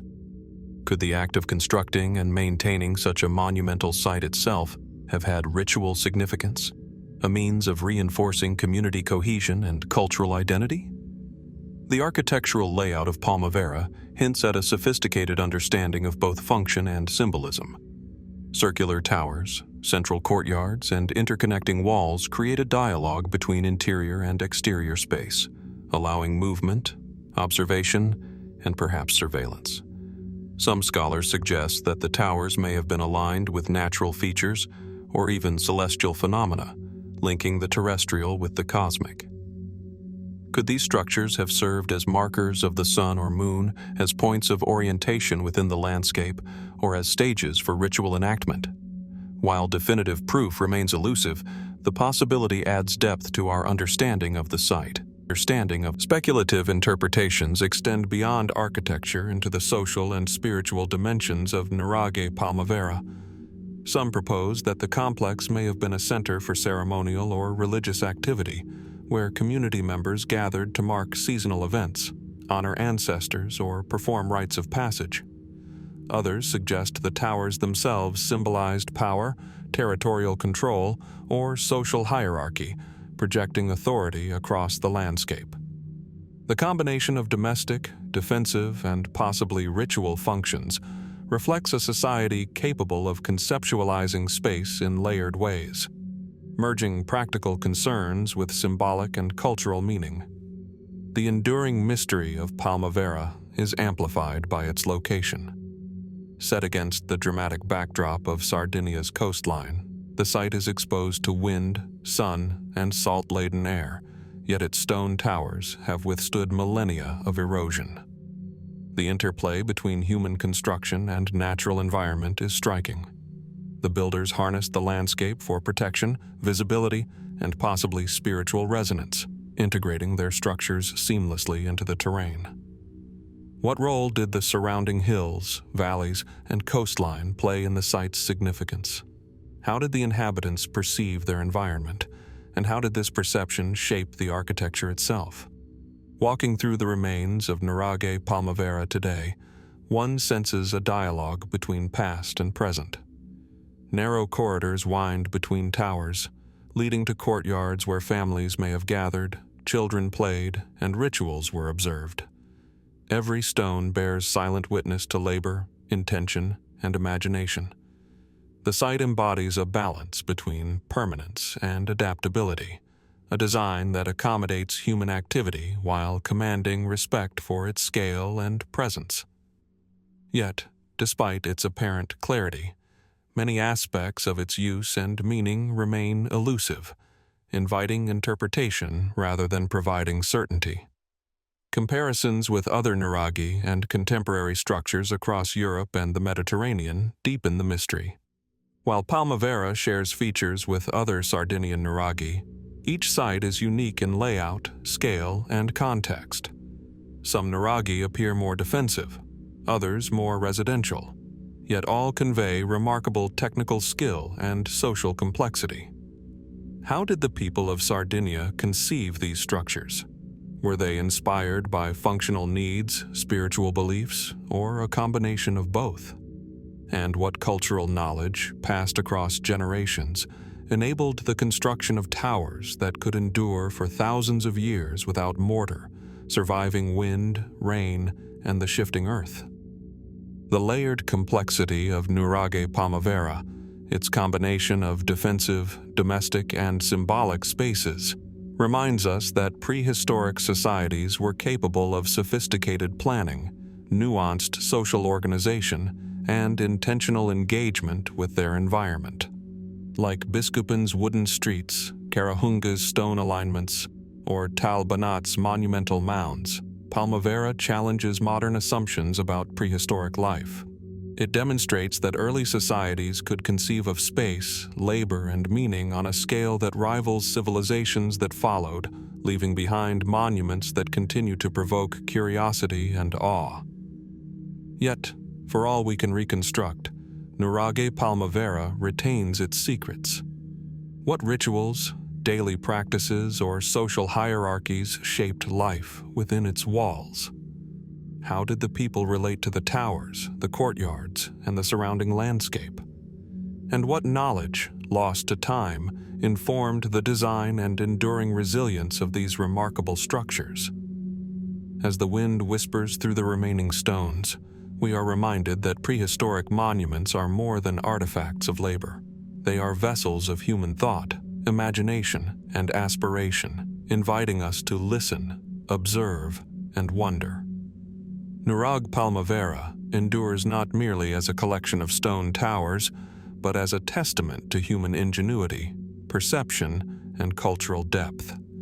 Its walls, corridors, and courtyards speak to lives lived with purpose and vision, yet their full stories remain veiled in time.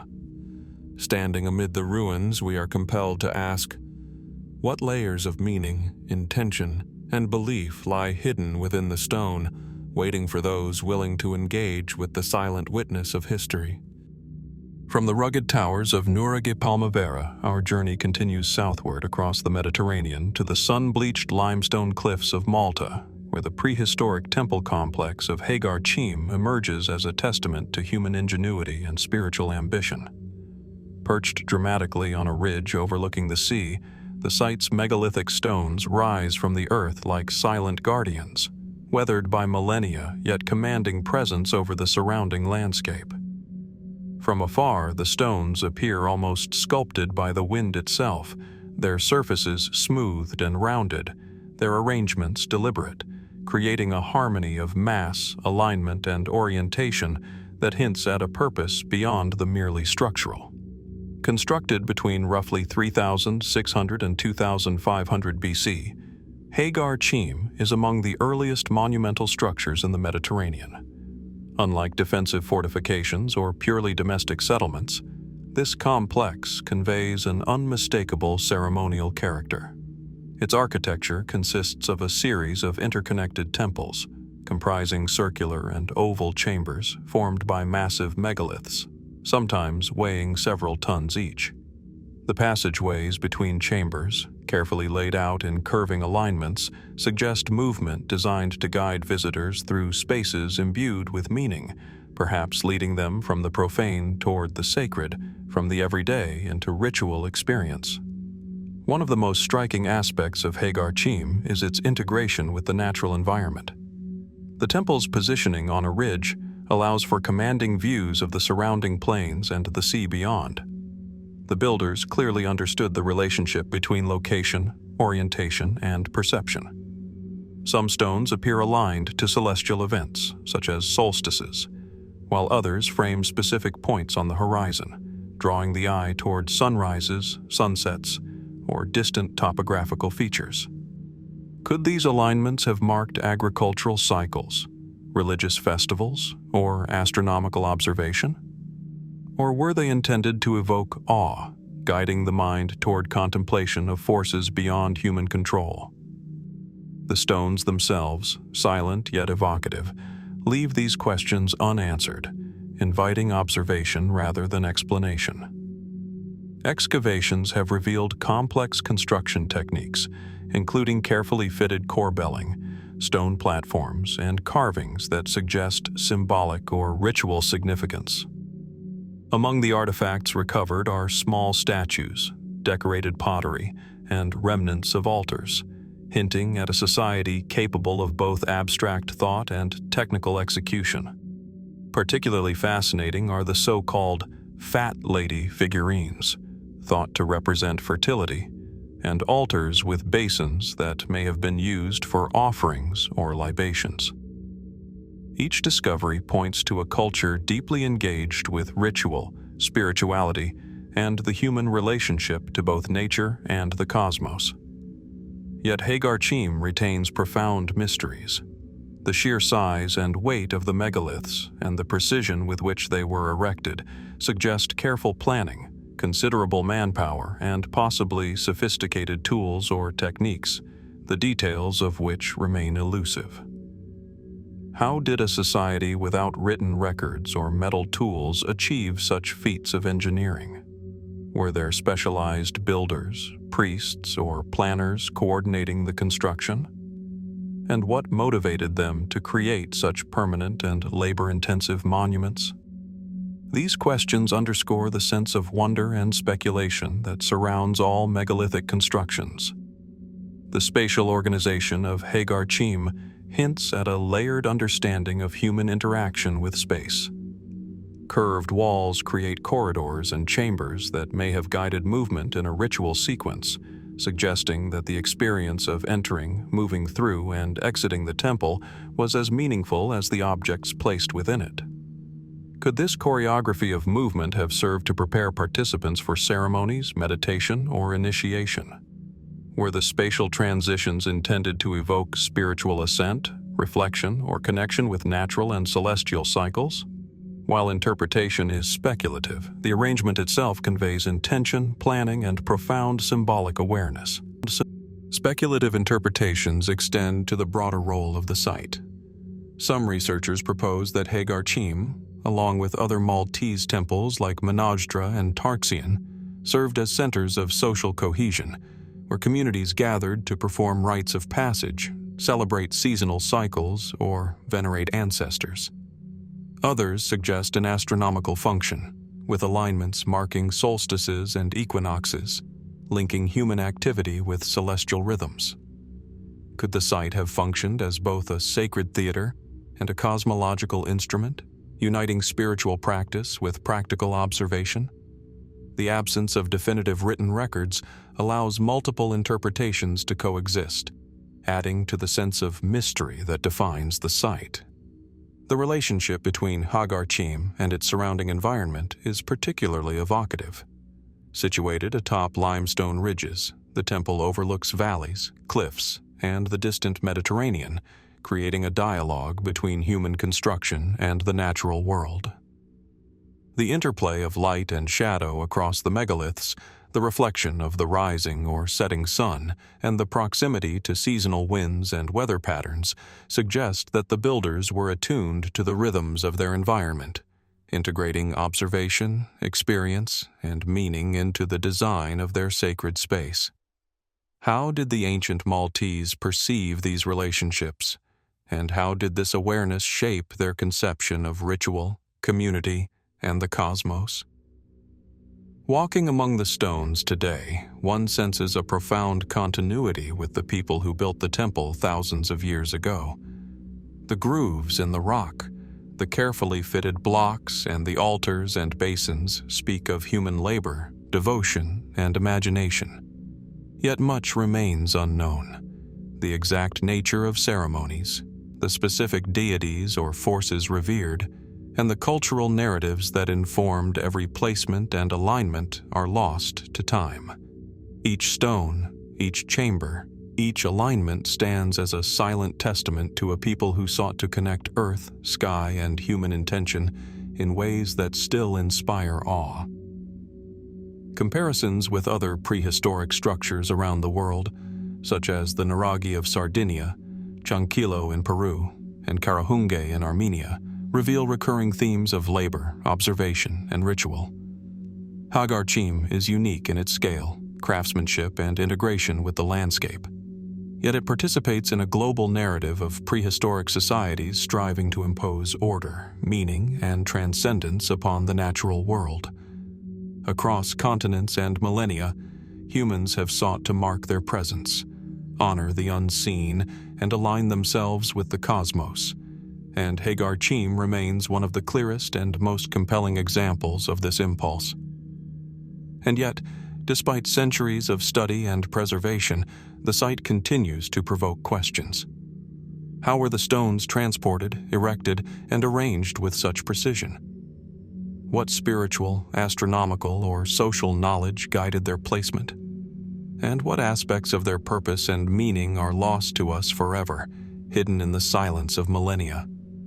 As sunlight shifts across the ridges, illuminating carved basins and casting shadows through ancient doorways, we are reminded that prehistoric monuments like Ħaġar Qim are more than architecture.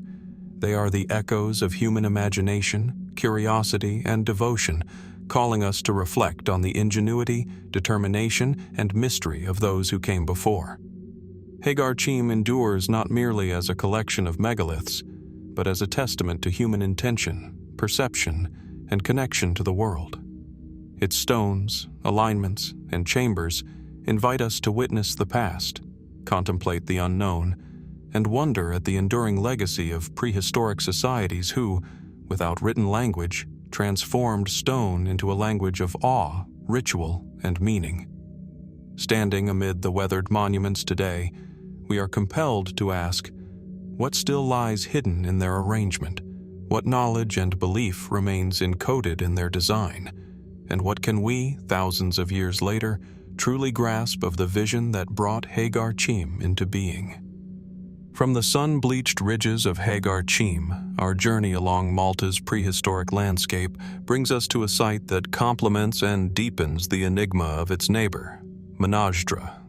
Perched on the edge of a rocky promontory overlooking the azure expanse of the Mediterranean, Mnajdra rises not as a single monumental structure, but as a complex of stone temples whose forms echo the rhythms of nature and the cycles of the heavens. The stones, worn by millennia of sun, wind, and salt-laden air, exude a quiet authority, and as one approaches, the careful arrangement of megaliths begins to reveal a sophisticated understanding of space, light, and celestial movement. Constructed between approximately 3,600 and 2,500 BC, Mnajdra belongs to the same temple-building tradition as Ħaġar Qim, yet it presents its own unique architectural and astronomical innovations. The complex comprises three main temples, each built from massive limestone blocks arranged into circular and oval chambers, connected by low walls and open courtyards. The temples are oriented with remarkable precision, their axes aligned with significant solar and lunar events. At the southern temple, sunlight illuminates the entrance during the equinoxes, creating a fleeting corridor of light that seems to animate the stones, connecting earth and sky in a single fleeting moment. The precision of these alignments is striking. Some stones are carved with basins and channels, possibly used to collect rainwater or libations, suggesting ritual practice intertwined with observation. Others bear enigmatic petroglyphs, spirals, concentric circles, and abstract symbols that hint at cosmological knowledge or symbolic systems now lost. How did the builders conceive of these forms? Were they recording astronomical cycles, creating a visual language for their culture, or encoding spiritual concepts into stone? The answers remain elusive, leaving only the stones themselves as testimony to human intent. The architectural sophistication of Mnajdra suggests a society capable of both vision and coordination. The temple's curving walls and carefully proportioned chambers create spaces that guide movement and focus attention, perhaps in a ceremonial progression from outer to inner sanctuaries. Could the sequence of chambers have been used to structure ritual experiences, marking transitions between phases of worship or stages of initiation? The interplay of shadow and light within these spaces hints at an understanding of how the natural world could amplify the meaning of human activity. Archaeological evidence points to complex social and ceremonial functions. Excavations have uncovered pottery, figurines, and tools, along with traces of offerings placed in niches and basins, suggesting that Mnajdra served as a focal point for the community's spiritual and ritual life. The temples were not isolated. They were connected to settlements and agricultural areas, indicating that ritual practice was intertwined with daily life, seasonal cycles, and perhaps the observation of celestial phenomena that governed planting and harvesting. Yet, despite the abundance of material evidence, the full nature of these rituals remains a mystery.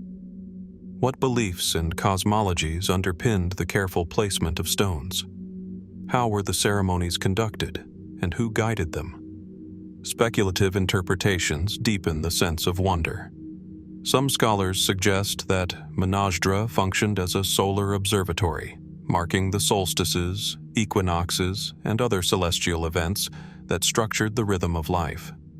Others propose that it was a sacred theater, where movement through chambers and courtyards enacted mythic narratives or cosmological principles. Could the site have served as a calendar, a spiritual center, and a place of social cohesion all at once? The evidence points to multifunctionality, yet definitive understanding remains just beyond reach, echoing the mysteries of other megalithic sites across the world. The relationship between Mnajdra and its environment is especially striking. Perched atop limestone ridges with panoramic views of the surrounding plains and the Mediterranean, the temples engage in a dialogue with the landscape. Rising wind, shifting sunlight, and distant horizons all become part of the experience, suggesting that the builders were not merely erecting stones but orchestrating a sensory encounter, one that intertwined human presence with the rhythms of nature and the cosmos. How did the prehistoric Maltese perceive their environment? And how did this perception shape the placement, orientation, and form of these sacred structures? The precision and scale of Mnajdra raise profound questions about the people who built it. Transporting and erecting massive limestone blocks without metal tools, coordinating construction across multiple chambers, and integrating astronomical alignment require advanced planning, social organization, and shared knowledge. Who oversaw this work, and how was expertise transmitted across generations? Did the builders leave implicit instructions encoded in the architecture, ensuring continuity of ritual and function over centuries? And what knowledge, now lost, allowed them to manipulate light, shadow, and stone with such exacting intention? As with Ħaġar Qim, Mnajdra challenges modern assumptions about prehistoric societies. It demonstrates that ancient communities could conceive monumental architecture that combined utility, symbolism, and celestial observation. The temple's curved walls, precise alignments, and enigmatic carvings reflect not only technical skill, but an intellectual and spiritual sophistication that resonates across millennia. The stones speak of deliberate action, careful observation, and cultural continuity, yet much of the meaning is veiled, inviting reflection rather than providing certainty. Walking among Mnajdra's chambers today, one senses both presence and absence. The presence of the stones, their orientation, and their carvings, and the absence of the human voices, rituals, and ceremonies that once animated the site. The rhythm of life, the rites of passage, and the communal gatherings are invisible. Yet the architecture carries echoes of these activities, suggesting a complex social and spiritual world. What stories, myths, and cosmologies were enacted here, and how did they shape the lives of those who lived in their shadow? Comparisons with other prehistoric monuments, from the Nuraghe of Sardinia to Ħaġar Qim and Banat, reveal recurring patterns: attention to astronomical cycles, careful orchestration of movement through space, and integration of architecture with environment. Mnajdra stands out not only for its precision, but for the subtlety with which it unites practical, ceremonial, and cosmological considerations. It is a place where the human desire to understand and interact with the cosmos finds physical form, where stone becomes both a tool and a symbol. Yet, despite centuries of study and preservation, Mnajdra continues to provoke questions. How did the builders achieve such precise orientation without written language or advanced instruments? What social, spiritual, or astronomical knowledge guided their work? And what aspects of its purpose, meaning, or construction remain forever hidden, lost in the silence of millennia? Standing on the ridge as sunlight illuminates the chambers and shadows stretch across the stone floors, one is reminded that prehistoric monuments are more than relics. They are enduring conversations with human curiosity, intelligence, and wonder. Mnajdra endures not merely as a collection of megaliths, but as a testament to human observation, intention, and imagination.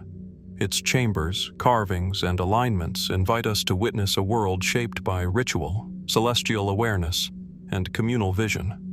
And as we contemplate these silent stones, we are left to wonder what knowledge, belief, and cultural memory remains encoded in their placement, and what mysteries of human ingenuity still lie just beyond our understanding. From the sun-drenched megalithic temples of Malta, our journey returns northward, across the seas to the misted hills of Wales, where a very different kind of prehistoric monument emerges from the landscape: the Capel Garmon burial chamber. Nestled within a gentle rise near the Conwy Valley, this ancient tomb appears at first as a modest mound, a quiet silhouette against the rolling green of the countryside. Yet, beneath its seemingly unassuming exterior, lies a profound architectural achievement, a deliberate arrangement of stone crafted thousands of years ago to shelter the dead and honor the cycles of life, death, and perhaps something beyond. The chamber exudes a solemn stillness, as if time itself has slowed to allow us to witness a fragment of human reverence frozen in stone.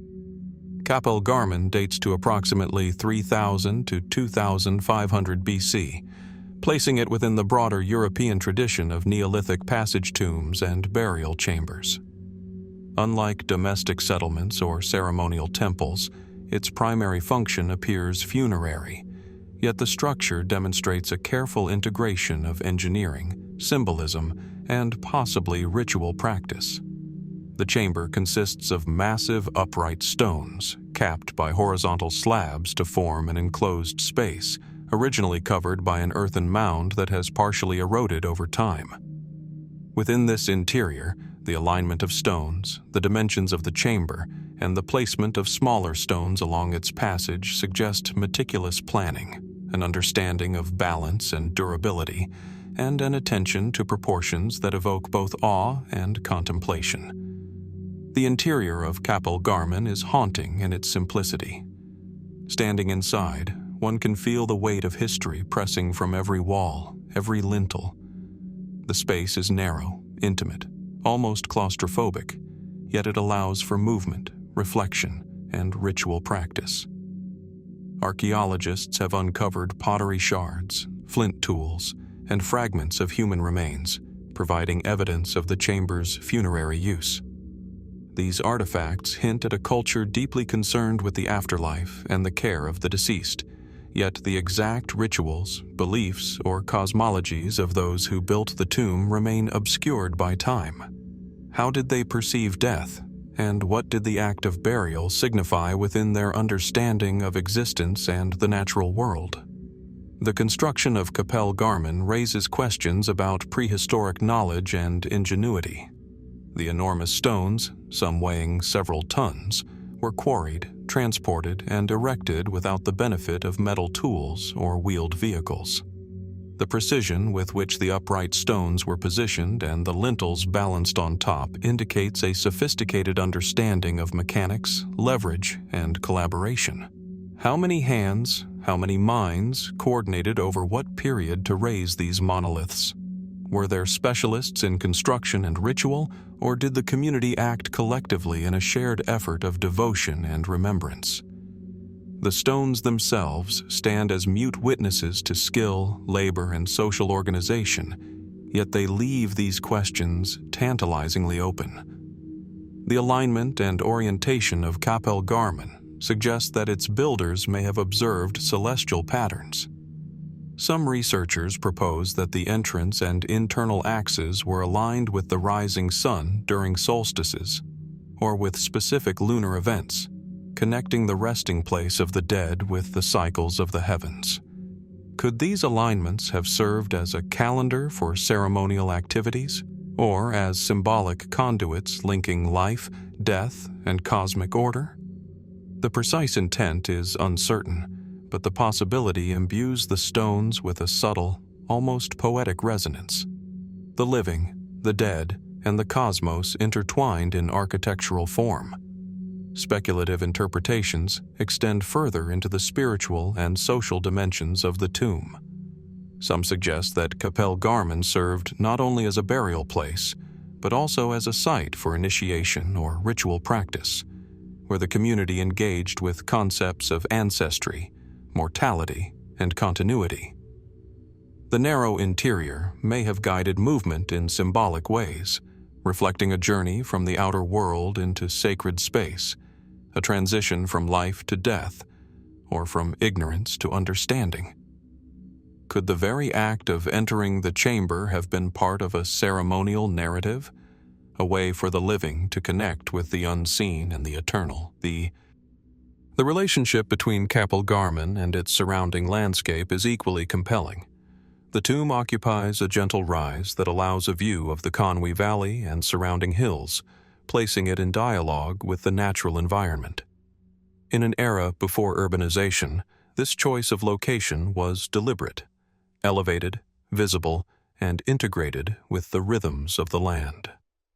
The surrounding terrain, the path of the sun, and the seasonal patterns of the valley may have been as much a part of the tomb's meaning as the stones themselves. How did the builders perceive this landscape? And how did their understanding of place shape their construction and rituals? Walking through the chamber today, one is struck by the tension between permanence and impermanence. The stones endure, weathered yet steadfast, while the mound and earth around them have eroded, reminding us that even monumental architecture is subject to time's passage.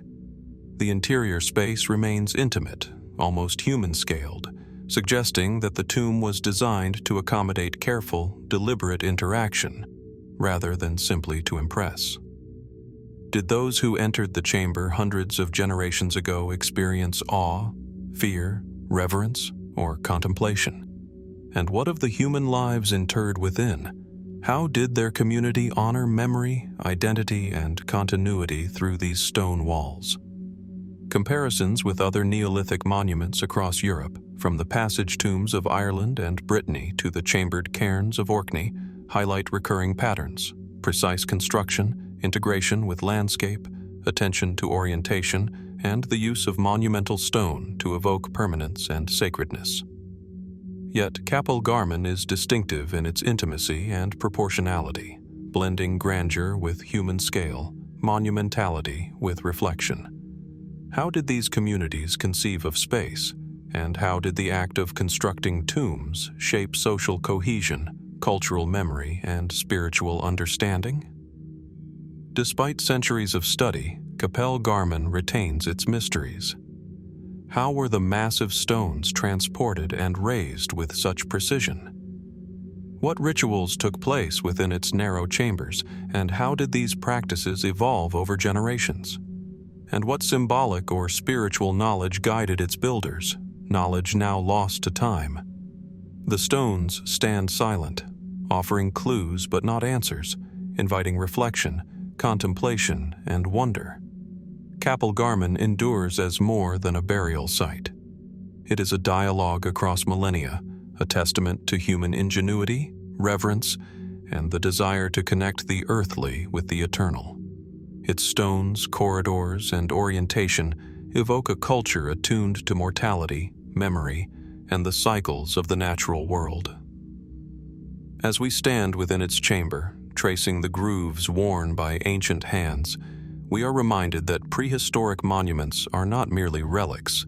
They are conversations with human thought, devotion, and imagination. And in this quiet encounter, we are compelled to ask, what secrets of life, death, and cosmic understanding remain encoded in the stones, waiting for those willing to look beyond the surface and listen to the echoes of the past? From the misted hills of Wales and the solemn stones of Capel Garmon, our journey carries us across the English Channel to the island of Jersey, where one of Europe's most enigmatic Neolithic monuments rises from the flat, wind-swept landscape, Hougue Bie. At first glance, the site appears deceptively simple, a massive mound of earth crowned with a stone structure. But its scale and sophistication reveal an astonishing achievement of prehistoric architecture and ritual planning. Sunlight washes over the mound at certain angles, illuminating the ancient passage and hinting at knowledge of celestial cycles embedded in its very design. Here, stone and earth come together not merely to enclose space, but to shape experience, perception, and meaning. Hougue Bie dates to approximately 3,500 BC, placing it among the oldest surviving Neolithic monuments in Western Europe. Its central feature is a passage grave, a carefully constructed corridor of massive stones leading to an interior chamber where human remains were interred. The passage itself, over 6 meters long, is aligned to capture the light of the rising sun during the spring equinox, filling the chamber with a fleeting brilliance that would have transformed it into a sacred space. This deliberate orientation suggests a sophisticated understanding of astronomical cycles and their integration with ritual life. Was this alignment intended to mark the passage of seasons, to guide ceremonial timing, or to symbolize a connection between the earthly and the divine? The mound of Hougue Bie, enveloping the passage and chamber, is remarkable in both scale and construction. The earthwork rises over 12 meters high, enclosing a core of carefully fitted stones. Its size is imposing, yet it is not merely monumental. It is functional, designed to protect the inner sanctum from the elements, and perhaps to convey the enduring power of the community that built it. How did Neolithic builders, using only simple tools, manage to transport, position, and stabilize such massive stones? What labor organization and knowledge of physics were required to achieve this feat? These questions linger, unanswerable but endlessly intriguing. The interior chamber is intimate and evocative. The carefully placed stones create a low, narrow space that encourages reflection, stillness, and perhaps ritual engagement. Excavations have revealed pottery, flint tools, and the bones of multiple individuals, suggesting that the chamber served as a collective burial site over generations. Yet the purpose of these interments likely extended beyond the practical. The site may have been a locus for ceremonies honoring ancestors, marking seasonal events, or mediating between the living and the dead. Did the act of entering the passage and witnessing the sunlight strike the inner chamber constitute a rite of passage, a moment of communion with those who came before? The orientation of Hougue Bie also raises questions about the Neolithic relationship with the cosmos. The passage is carefully aligned, capturing solar light in a dramatic and precise manner during key times of the year. Could this indicate a wider understanding of astronomical patterns, perhaps used to structure agricultural or ritual calendars? And if so, how was this knowledge preserved and transmitted across generations in a society without writing? The stones themselves offer a silent testimony, yet their full meaning remains tantalizingly out of reach. Beyond its architectural and astronomical sophistication, Hougue Bie invites reflection on its cultural and social significance. The mound's prominence in the landscape would have made it a focal point for the surrounding community, visible for miles across Jersey's flat terrain. Its construction required extensive labor and coordination, suggesting social cohesion, shared purpose, and a system of knowledge capable of guiding collective action. Did the mound serve to reinforce group identity, commemorate ancestors, or convey status and authority? Perhaps all of these, in ways that we can glimpse only partially through the stones and soil that remain. Speculative interpretations extend further into ritual and spiritual dimensions. Some researchers suggest that the inner passage functioned as a sacred theater, where participants moved deliberately from the outer world into the confined chamber, experiencing transition, reflection, and illumination. Others propose that Hougue Bie, like other passage graves across Europe, may have served as a cosmological instrument, aligning human activity with celestial rhythms and embedding symbolic narratives in architectural form. The absence of definitive records allows multiple interpretations to coexist, leaving the monument as a living mystery that continues to inspire wonder. Walking among the mound and through its stone corridors today, one is struck by the interplay of permanence and fragility. The massive stones endure, yet centuries of weather, erosion, and human intervention have altered their appearance. The earthwork, once carefully shaped and maintained, now bears the subtle marks of time.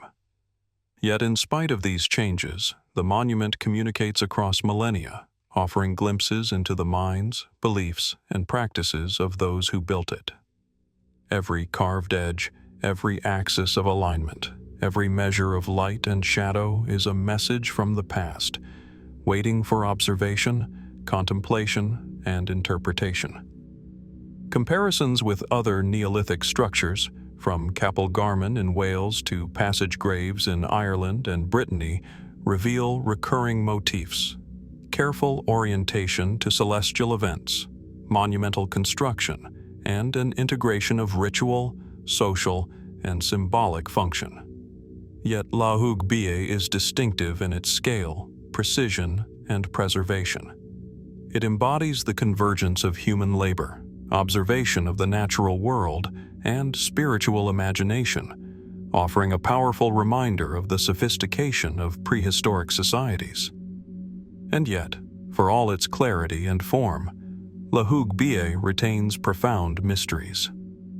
How were the massive stones transported, positioned, and coordinated without advanced technology? What ceremonies, stories, or beliefs guided those who constructed and used the passage? How did successive generations interpret and maintain its significance? The monument offers clues but no definitive answers, inviting us to ponder the ingenuity, dedication, and worldview of its builders. Hougue Bie endures not merely as a stone mound, but as a testament to human curiosity, skill, and devotion. Its passage and chamber speak of mortality, reverence, and connection to the cosmos, while its presence on the landscape reminds us of the social and cultural forces that shaped its creation. Standing before its stones today, we are compelled to ask, what layers of knowledge, belief, and memory remain encoded in its construction, and what might still lie hidden, waiting for those willing to explore the silent witness of prehistory? From the monumental mounds of Jersey and the equinox-lit passage of Hougue Bie, our journey returns to the rugged northern reaches of Europe, to the windswept coastline of Orkney, Scotland. Here, perched on a rocky promontory overlooking the North Sea, stands the Broch of Gurness, a prehistoric complex whose imposing stone walls and concentric enclosures offer a glimpse into a society both practical and enigmatic. Unlike the ceremonial temples of Malta or the passage graves of the Channel Islands, Gurness embodies a synthesis of domestic life, defense, and social organization, rising from the landscape as a testament to human ingenuity and the enduring desire to create permanence in a volatile environment. At first sight, the Broch itself, a massive circular tower of dry stone construction, dominates the site. Its walls, over 4 meters thick in places, rise in concentric rings, enclosing a central courtyard that may once have contained living quarters, hearths, and communal spaces. Surrounding the tower, the remains of ancillary buildings, outworks, and defensive ditches suggest a planned settlement designed to protect both people and resources. From this vantage point, the sea stretches endlessly, a reminder of the harsh conditions in which its inhabitants lived and of the strategic considerations that may have guided the Broch's construction. The Broch of Gurness dates to roughly 500 to 200 BC, placing it within the Late Iron Age, yet its origins are rooted in an earlier tradition of stone towers unique to Scotland. Unlike simple dwellings, brochs are remarkable feats of engineering. Their circular design provides structural stability, allowing walls to rise to considerable height without mortar. The builder's understanding of weight distribution, stone placement, and defensive advantage reveals technical sophistication and an intimate knowledge of the material environment. How did these communities develop such expertise without written records? And what inspired them to construct towers that could dominate the landscape for centuries? The interior of the Broch is as compelling as its exterior. A narrow entrance leads into the central court, flanked by small chambers that may have served as storage rooms, workshops, or sleeping areas. The design suggests both privacy and communal interaction, with living spaces arranged around a shared core. Some scholars argue that brochs functioned as both family residences and symbols of status, reflecting social hierarchies, while also providing protection against raiders or wild animals. Yet the precise balance between practical and symbolic function remains uncertain. Did the tower primarily serve as a stronghold, or was it a center of social and political authority, a marker of leadership within a broader community network? Excavations at Gurness have revealed evidence of domestic life: pottery fragments, stone tools, and hearth remains, alongside animal bones that indicate the inhabitants raised livestock and engaged in hunting. The presence of complex drainage systems and carefully arranged floors hints at attention to hygiene, environmental management, and long-term habitation. Yet despite these tangible traces, many questions persist. How did the community organize labor and resources to construct and maintain such a complex site? Were there specialized builders or a shared system of knowledge that guided construction and daily life? And how did the Broch fit into wider social networks, connecting families, clans, and neighboring settlements? The strategic location of the Broch of Gurness enhances its mystery. Rising from the cliffs above Ain Hallow Sound, the site commands panoramic views of the surrounding islands and the open sea, suggesting that visibility and surveillance were central considerations. Some have proposed that brochs acted as coastal watchpoints, enabling communities to monitor maritime traffic or detect approaching threats. Others suggest a symbolic function, marking territorial claims or serving as a center for communal gatherings and ritual. Could the Broch have simultaneously fulfilled multiple purposes, practical, ceremonial, and symbolic, blending the needs of survival with expressions of social identity? Speculative interpretations of Gurness extend into the realm of ritual and cosmology. The circular form of the tower, repeated in ancillary structures, may reflect cosmological or symbolic ideas about cycles, protection, or continuity. Movement through the complex, from the entrance to inner chambers, could have been orchestrated, creating a choreographed experience that reinforced social or spiritual hierarchies. The relationship of the site to the coastline and the rising and setting sun may have imbued it with additional significance, connecting daily life to broader natural and cosmic rhythms. While these ideas remain conjectural, they underscore the possibility that the Broch was more than a utilitarian structure. It may have been a stage upon which human life, belief, and observation intersected. Walking among the remains of the Broch of Gurness today, one senses both permanence and vulnerability. The stones endure, weathered but resilient, while the surrounding earthwork and ancillary buildings reveal centuries of erosion and collapse. Yet the layout communicates intention. Narrow corridors, strategic angles, and concentric walls suggest careful planning, while the central tower conveys authority, cohesion, and human ingenuity. The silence of the site invites reflection, prompting questions about the daily rhythms, social organization, and worldview of the people who built and inhabited it. Comparisons with other brochs across Scotland and Northern Europe highlight recurring themes: circular architecture, defensive emphasis, integration with natural features, and a blend of domestic and symbolic function. Yet Gurness remains exceptional in its preservation, scale, and coastal setting.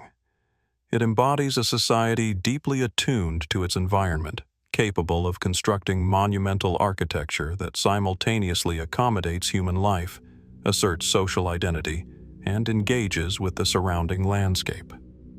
What knowledge, passed orally or through practice, allowed these builders to achieve such architectural precision and social cohesion? Despite centuries of research, the Broch of Gurness retains many mysteries. How were these massive stones quarried, transported, and arranged with such skill? What ceremonies, daily practices, or social interactions took place within its walls? And how did the inhabitants understand their relationship to the sea, the land, and the cosmos, weaving these elements into the architecture itself? The stones endure, silent yet eloquent, prompting contemplation and reflection, rather than offering definitive answers. The Broch of Gurness stands not merely as a remnant of the past, but as a testament to human creativity, resilience, and perception. Its walls, passageways, and surrounding buildings invite us to consider the sophistication of prehistoric societies, their engagement with environment and community, and the enduring desire to create structures that transcend mere functionality. As we move through the ruins, tracing the curves of the tower and imagining life within its stone walls, we are compelled to ask, what social, spiritual, or cosmological knowledge lies encoded in these stones, waiting for those willing to observe, interpret, and wonder? From the windswept stone towers of Orkney, our journey moves southeast along the contours of Europe, tracing the slow flow of the Danube River to a site that has puzzled archaeologists for nearly a century, Lepenski Vir. Perched on a rocky terrace overlooking a curve of the river in what is now modern Serbia, Lepenski Vir is far more than a collection of prehistoric dwellings. Its stone-built houses, trapezoidal foundations, and enigmatic sculptures reveal a community whose relationship to the river, the sun, and the surrounding landscape was deeply intimate, deeply symbolic, and carefully orchestrated. The site exudes a quiet intensity, a sense that every stone, every contour, every alignment carries meaning that has been partially but never fully deciphered. Lepenski Vir dates to roughly 9,500 to 6,000 BC, placing it in the Mesolithic, a transitional period when humans were moving from hunting and foraging toward more settled lifeways. Yet this settlement exhibits features that seem extraordinary for its time. Its houses were constructed with trapezoidal foundations, a form unique in prehistoric Europe, with stone floors and platforms carefully arranged to create both domestic space and ritual significance. Some scholars suggest that these trapezoids mirror the shape of the nearby river bend or celestial patterns, raising questions about whether the community was encoding environmental or cosmological knowledge into architecture. How did such a small, hunter-gatherer society develop these architectural innovations, and what ideas were embedded in their layout? One of the most striking aspects of Lepenski Vir is the presence of its sculpted stone heads and busts, many of which are embedded within or near the houses themselves. These anthropomorphic forms often display stylized features, prominent eyes, angular jaws, and abstracted torsos that evoke both human and fish-like qualities. Some interpretations suggest these sculptures represent ancestral figures, spiritual beings, or river deities, linking the community's material culture with its environment and cosmology. Why do so many of the figures appear semi-aquatic, and what does this reveal about the importance of the Danube as a source of sustenance, inspiration, and symbolic meaning? Were these sculptures objects of worship, reminders of mortality, or markers of social identity? The spatial arrangement of the settlement adds another layer of intrigue. Houses are not scattered randomly. They follow a careful plan, with platforms and hearths aligned along precise axes. Excavations reveal that the trapezoidal houses are oriented toward the river, suggesting an intentional connection between human habitation and the flowing water that sustained them. Could the community have been attuned to the cycles of the river, its floods, seasons, and patterns of fish migration, and encoded this awareness into the design of their homes? The alignment of houses and the placement of sculptures hint at a worldview in which environmental observation, ritual practice, and daily life were inseparable. Material evidence from the site deepens the sense of mystery. Tools of stone, bone, and antler, along with pottery fragments, indicate a sophisticated knowledge of resource use, craft, and subsistence. The inhabitants fished the river, hunted in nearby forests, and gathered plants, creating a stable, resilient community that was nevertheless highly mobile in its knowledge and practice. Yet despite these tangible traces, much remains uncertain. How did the community organize labor, knowledge, and ritual activity? What social structures guided decisions about construction, placement, and ceremonial life? The settlement's complexity suggests more than simple survival. It implies the presence of shared beliefs, cultural memory, and perhaps leadership or specialized knowledge that coordinated these innovations. The integration of architecture and sculpture at Lepenski Vir is particularly compelling. Many of the sculpted heads were positioned within the built environment, some appearing to emerge from platforms, hearths, or foundations.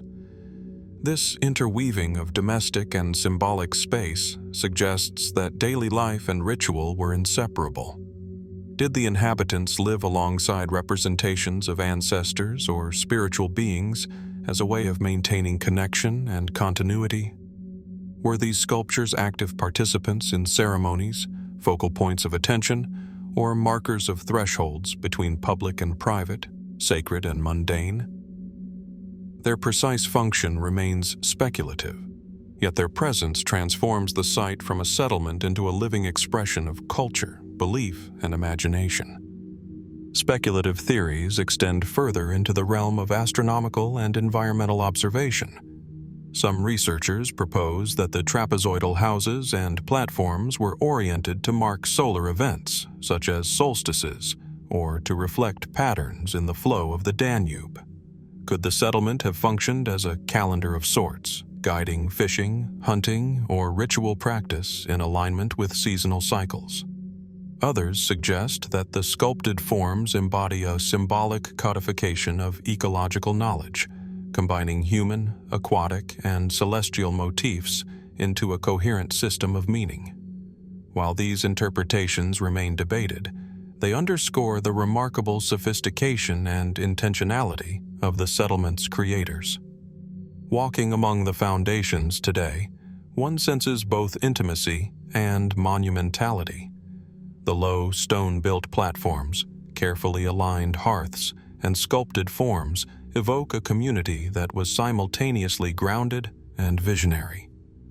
The terrace overlooking the river suggests observation, reflection, and engagement with the natural world, while the arrangement of houses and art points to social cohesion, ritual practice, and long-term planning.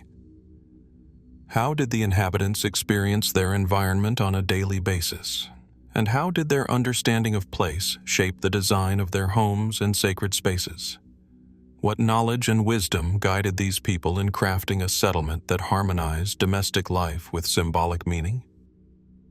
The presence of Lepenski Vir in the wider context of European prehistory is remarkable.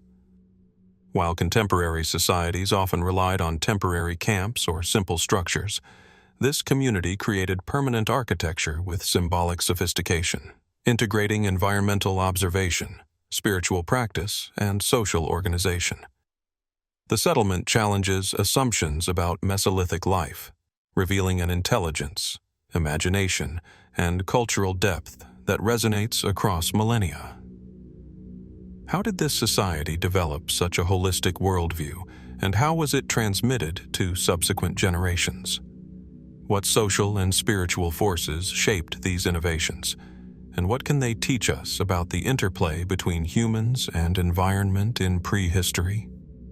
Despite decades of study, Lepenski Vir continues to resist definitive explanation. Who were the people who sculpted these stone heads, laid the trapezoidal foundations, and aligned their homes with the river and the sun?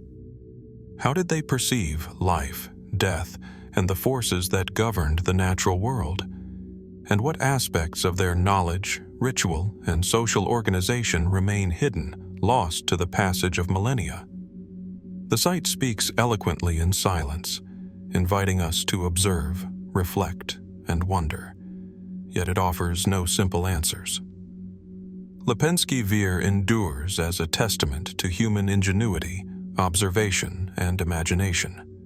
Its foundations, hearths, and sculpted forms reveal a people deeply attuned to their environment, capable of translating their experience of river, sun, and season into enduring stone. Standing on the terrace, gazing at the river below, one senses a continuity of presence. The same water flows, the same sunlight illuminates the stones, and the same questions about life, death, and meaning echo through time. What knowledge, belief, and cultural memory remain encoded in these foundations and sculptures, waiting for those willing to look beyond the surface and contemplate the complexity of prehistoric human thought? Lepenski Vir challenges us to reconsider the sophistication of early communities and the depth of their engagement with the world around them. Its architecture, sculpture, and environmental integration reveal a culture that harmonized daily life, ritual, and observation, demonstrating that even in the distant Mesolithic, humans were capable of monumental thought, careful planning, and profound symbolic expression. As we trace the contours of the trapezoidal houses, study the enigmatic heads, and watch the Danube flow as it has for millennia, we are left with an abiding sense of mystery. What secrets of human ingenuity, belief, and experience remain hidden in the stones and terraces of Lepenski Vir, waiting for the attentive observer to discover? From the river terraces of Lepenski Vir, where humanity first fused architecture, sculpture, and ritual along the flowing waters of the Danube, our journey carries us further southeast, into the fertile valleys of Upper Mesopotamia. Here, amid the undulating plains near the banks of the Euphrates, lies Nevalı Çori, a site that whispers of one of the earliest experiments in settled life, monumental construction, and symbolic expression. Excavated in the late 20th century, Nevalı Çori presents a remarkable picture of a community straddling the transition from foraging to farming, where humans began to impose structure not only on the land but on social, spiritual, and cosmic order itself. The first impression upon approaching Nevalı Çori is one of understated precision. Unlike the monumental mounds of Monte or the stone towers of Orkney, this settlement appears modest. Low terraces, stone foundations, and clusters of rectangular and semi-subterranean buildings. Yet closer examination reveals sophistication far beyond mere practicality. Carefully dressed limestone blocks, neatly arranged platforms, and evidence of ritual enclosures hint at a society capable of planning, coordination, and symbolic imagination.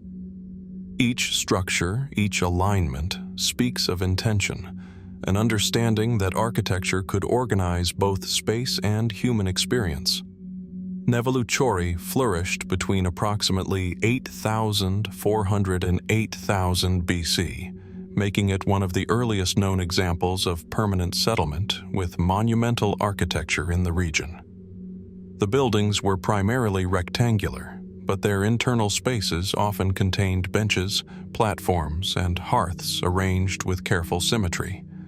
Some structures appear to have served domestic purposes, while others, larger, more elaborately constructed, and sometimes associated with stone sculptures, likely functioned as ceremonial or communal spaces.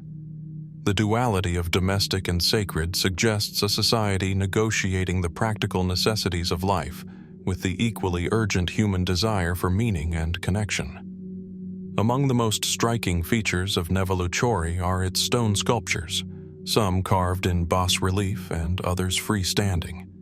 Many depict human or anthropomorphic faces, often stylized with geometric features, while others incorporate animal motifs, predominantly birds and snakes, blurring the line between the natural and the symbolic. These carvings, integrated within architectural spaces or placed on platforms, suggest that the inhabitants were embedding ideas, beliefs, and social memory into their environment. Why did these early farmers choose to represent both humans and animals in their art? And what ideas were they encoding for themselves and future generations? Were these sculptures objects of veneration, protective talismans, or markers of social and spiritual identity? The orientation and planning of Nevalı Çori also merit attention. Buildings are arranged with consideration for sunlight, airflow, and the flow of communal movement. Platforms, hearths, and open spaces are carefully positioned, suggesting a nuanced understanding of environmental design. Could this deliberate arrangement also encode symbolic meaning, reflecting celestial events, seasonal cycles, or cosmological principles? The very act of constructing permanent buildings implies an awareness of continuity, territory, and social cohesion, an early recognition that architecture could shape the rhythms of human life as profoundly as it reflected them. Daily life at Nevalı Çori was intricately intertwined with both survival and ritual. Archaeologists have uncovered evidence of cultivated plants, domesticated animals, and tools for hunting and food processing, indicating that the community had moved beyond strict foraging toward proto-agriculture. Yet, alongside this practical knowledge, ritual artifacts, sculptures, and carefully arranged communal spaces suggest that spiritual or symbolic life was equally central. Did the inhabitants perceive their world as alive with meaning, where every stone and every hearth was connected to forces beyond the visible? And how did this consciousness shape their use of space, material, and collective memory? Speculation about Nevalı Çori's symbolic and spiritual dimensions has only deepened the site's mystery. Some researchers have noted the prominence of certain structures and platforms, suggesting they may have functioned as focal points for ceremony, feasting, or public gathering. Others emphasize the animal motifs and anthropomorphic carvings, proposing that they represent deities, ancestors, or totemic beings central to the community's belief system. Could the settlement itself have been a kind of sacred landscape, with architecture and art serving as a bridge between the human, the natural, and the divine? And if so, how consciously did the inhabitants encode their understanding of the cosmos into the very walls and floors they built? The precision and labor involved in Nevalı Çori's construction also evoke questions about social organization. Erecting stone walls, crafting sculptures, and coordinating communal spaces would have required cooperation, planning, and specialized knowledge. Was this society governed by emerging leaders, ritual specialists, or communal consensus? How were skills and knowledge transmitted from one generation to the next in a world without writing, yet rich with symbolic and practical wisdom? The settlement's architecture and artifacts hint at complex social structures, yet their details remain frustratingly elusive, hidden beneath layers of earth and time. Environmental context is equally significant. Nestled near the Euphrates, Nevalı Çori occupied a fertile and resource-rich landscape, where water, game, and vegetation supported year-round habitation. The river, however, was also unpredictable, with seasonal floods and shifting channels. The community's choice of location demonstrates acute environmental awareness, a balance between opportunity and risk. How did proximity to the river shape their diet, rituals, and cosmology? Were the sculpted animals and symbolic carvings reflections of the ecosystem's bounty, warnings or spiritual intermediaries connecting humans with the natural world? Walking through the reconstructed foundations today, one is struck by the interplay of simplicity and sophistication. Low stone walls, carefully arranged platforms, and clustered buildings convey intimacy and practicality, while the embedded sculptures and ritual spaces hint at profound symbolic thought. The site embodies a worldview in which daily life, survival, and spiritual practice are inseparable, a delicate harmony of the mundane and the transcendent. How did inhabitants perceive time, mortality, and the cycles of the natural world? How did the act of shaping stone and carving motifs shape their understanding of themselves and their place in the universe? Nevalı Çori is often compared with contemporary sites such as Göbekli Tepe and Çayönü, where monumental architecture and symbolic carvings suggest early experimentation with complex social and religious systems. Yet Nevalı Çori is distinctive in its integration of domestic, communal, and ceremonial spaces, a settlement where daily life and ritual coexisted, inseparably entwined. It challenges assumptions about the Mesolithic and early Neolithic, revealing a culture that combined practical knowledge, artistic imagination, and spiritual inquiry in ways both subtle and monumental. Despite decades of research, Nevalı Çori retains its mysteries. What precisely did the animal and human carvings signify to those who created them?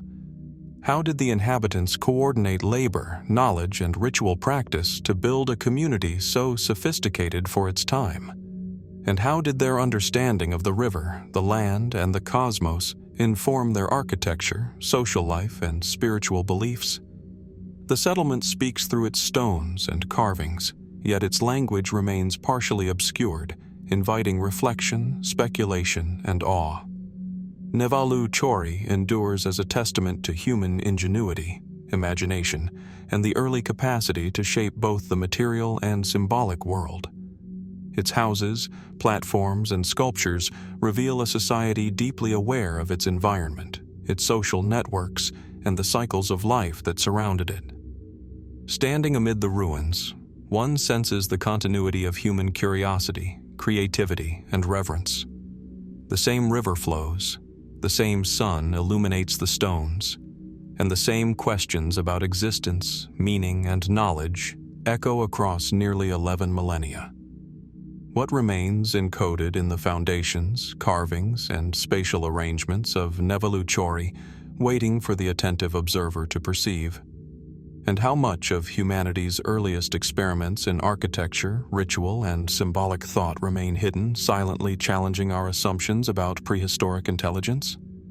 From the river terraces of Upper Mesopotamia and the early monumental settlements of Nevalı Çori, our exploration now moves eastward across the vast landscapes of Eurasia to the northern island of Honshu in Japan. Here, nestled within the fertile plains of Aomori Prefecture, lies Sannai-Maruyama, one of the largest and most enigmatic Jomon period settlements ever discovered. Spread across more than 40 hectares, the site contains traces of pit houses, elevated structures, and ceremonial spaces, offering an extraordinary glimpse into a prehistoric culture that flourished between approximately 3,900 and 2,300 BC. Unlike many other sites we have visited, Sannai-Maruyama provides evidence not only of daily life and subsistence, but also of complex social organization, ritual practice, and symbolic expression. Approaching Sannai-Maruyama today, the first impression is one of expansiveness and order. Low earthen depressions mark the locations of pit dwellings, their circular or rectangular forms hinting at spaces designed for domestic life, yet placed with deliberate arrangement across the landscape. Elevated structures, raised on wooden stilts, suggest food storage or communal gathering spaces, while stone-lined pathways connect clusters of buildings in a pattern that seems intentional, almost anticipatory of human movement and social interaction.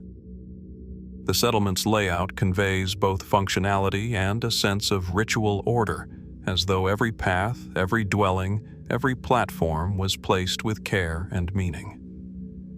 The Jomon people of Sannai-Maruyama were primarily hunter-gatherers, yet they had developed sophisticated subsistence strategies that combined foraging, fishing, and small-scale horticulture. Tools made of stone, bone, and antler have been recovered alongside remnants of pottery decorated with intricate cordmark patterns, revealing an artistry that transformed everyday objects into vehicles of expression. How did these early inhabitants coordinate such a wide range of activities across a sprawling settlement? What social structures guided labor, resource management, and ceremonial life in a community that may have numbered in the thousands? These questions point toward a society that was both organized and imaginative, capable of integrating practical needs with cultural and spiritual concerns. One of the most compelling aspects of Sannai-Maruyama is its ritual and symbolic architecture. Large wooden posts, some reaching several meters in height, were arranged in patterns that suggest ceremonial or communal significance. Some researchers have proposed that these posts marked sacred spaces acted as focal points for gatherings, or even aligned with celestial phenomena. Could these wooden pillars have functioned as a kind of calendar, marking the passage of seasons or the cycles of the sun and moon? Or were they symbolic thresholds, connecting the physical settlement to a spiritual or cosmological realm? The precise purpose of these structures remains elusive, yet their scale, placement, and repeated pattern hint at intentionality that extends beyond mere practicality. The pit houses themselves reveal a careful integration of human needs, environmental adaptation, and social organization. Excavations show that dwellings contained hearths, storage pits, and raised platforms, suggesting a nuanced understanding of comfort, hygiene, and communal interaction. Their placement across the site appears to follow subtle alignments, perhaps related to the topography, prevailing winds, or solar orientation. Did these arrangements serve purely functional ends, or was there also a symbolic or ritual logic to the layout, reinforcing social cohesion or marking cosmological principles? In a society without written language, these architectural choices may have communicated information, values, and cultural memory across generations. Material culture at Sannai-Maruyama deepens the sense of mystery. Pottery fragments, stone axes, and figurines testify to a people capable of intricate craftsmanship and long-term planning. Some figurines depict human forms with exaggerated features or abstracted patterns, hinting at symbolic thought or ritual function. Other artifacts, such as polished stone axes or ornamental objects, suggest status differentiation or specialized craft production. How were these objects used within the daily and ceremonial life of the settlement? Did certain individuals or groups hold particular authority, skill, or spiritual knowledge that guided the community? And how did these early Jomon people conceptualize the relationship between humans, nature, and the divine? The environment surrounding Sannai-Maruyama was rich yet challenging.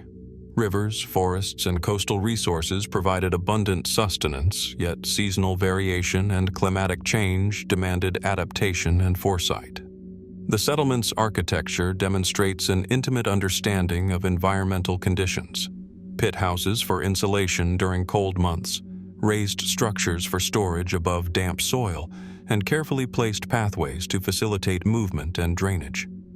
This blend of environmental awareness, architectural sophistication, and ritual space underscores the Jomon people's ability to harmonize survival with culture, embedding knowledge into the very layout of their settlement. Sannai-Maruyama also raises broader questions about the emergence of social complexity. The size and organization of the site suggest coordinated planning, labor division, and shared cultural frameworks. Were there designated leaders or ritual specialists guiding the construction of communal spaces, the arrangement of dwellings, and the placement of ceremonial posts? How did social norms, spiritual beliefs, and environmental observation converge to create a settlement that was simultaneously practical, symbolic, and expressive? While we may never have definitive answers, the material record invites us to consider the intellectual and social capacities of Jomon communities in ways that challenge conventional assumptions about prehistoric life. Comparisons with other prehistoric settlements, from Nevalı Çori in Mesopotamia to Lepenski Vir along the Danube, reveal striking parallels. Across continents, early human societies appear to have combined environmental adaptation, social organization, and symbolic practice in ways that transcend simple survival.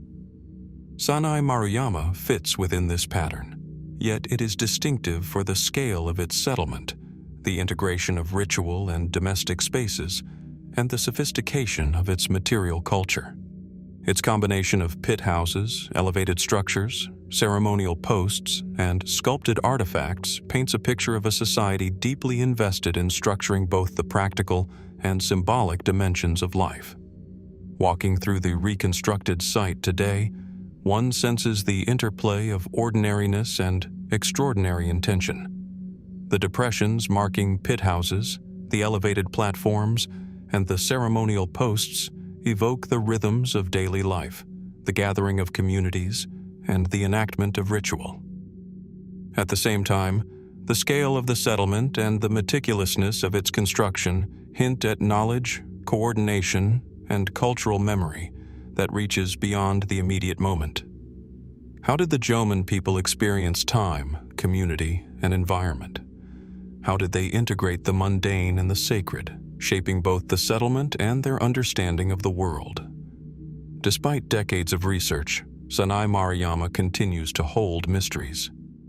What precisely did the ceremonial posts signify to those who erected them?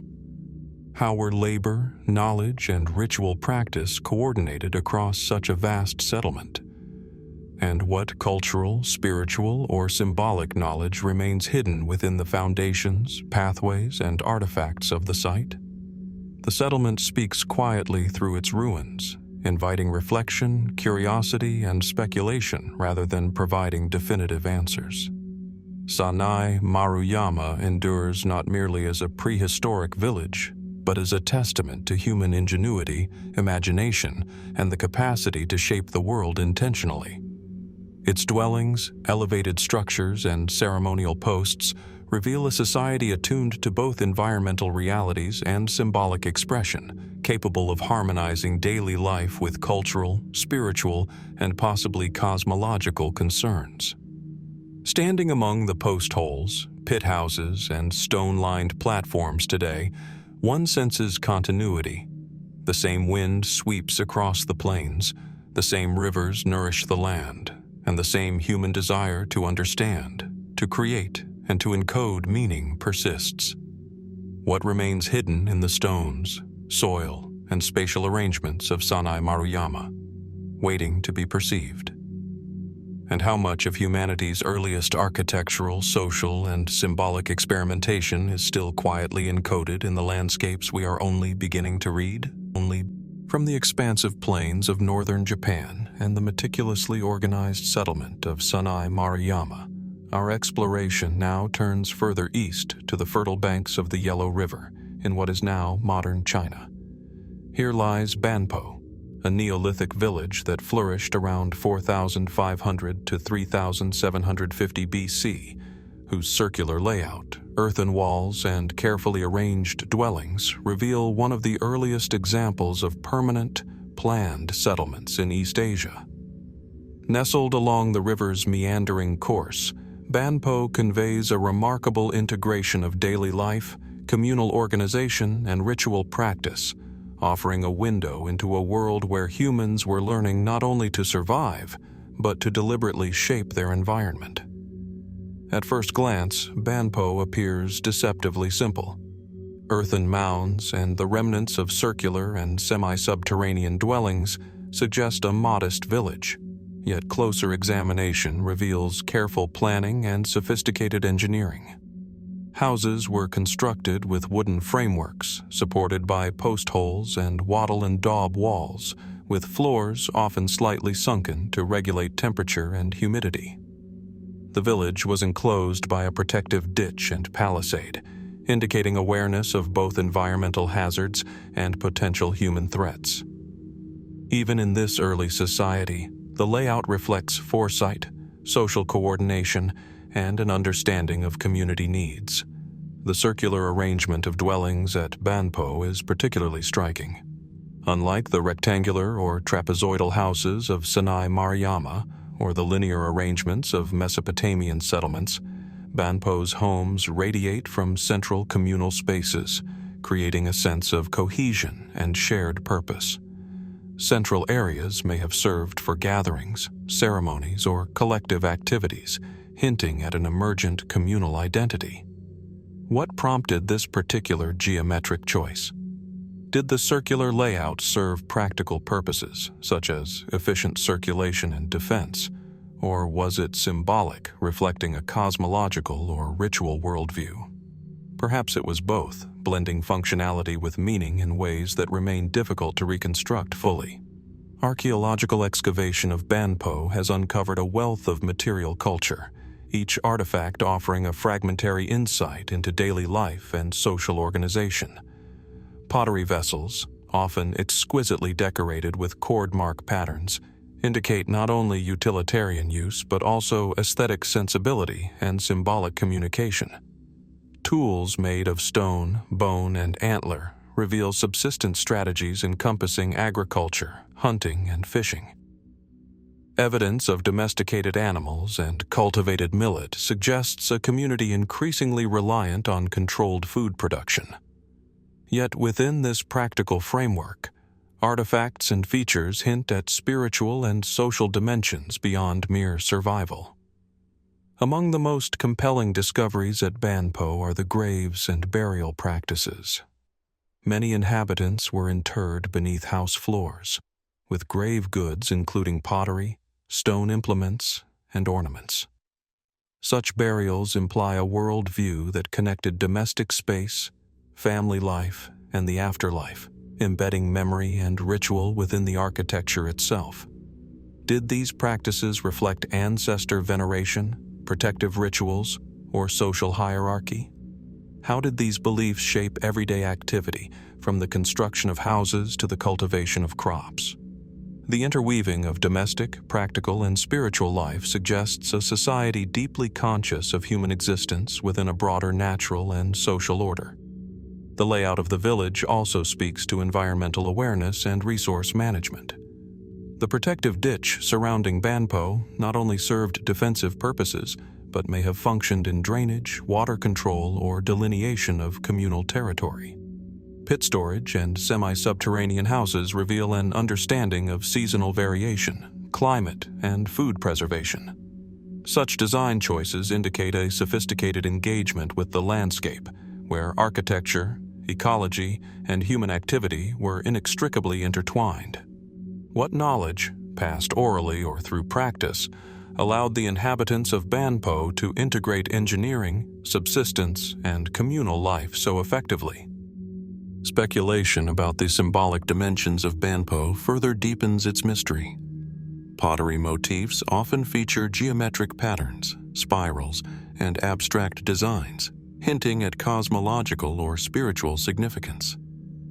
Some scholars suggest these patterns encoded knowledge about the cycles of the sun, moon, and river, or reflected beliefs about protection, fertility, and community. The integration of ritual, domestic, and agricultural spaces within the village implies that the inhabitants viewed the sacred and mundane as inseparable, imbuing everyday life with meaning and structure. How consciously were these motifs and arrangements used to guide social and spiritual experience? Daily life at Banpo was a careful negotiation between necessity and cultural expression. Communal labor was likely required to build houses, maintain the palisade, and manage agricultural and animal husbandry practices. Pottery making, tool production, and food preparation demonstrate both individual skill and shared knowledge. This balance between personal responsibility and collective organization may have been a key factor in sustaining the village over generations. How did social roles, leadership structures, and ritual authority emerge in a society of this size? What systems of communication and learning allowed the inhabitants to coordinate and transmit their knowledge across time?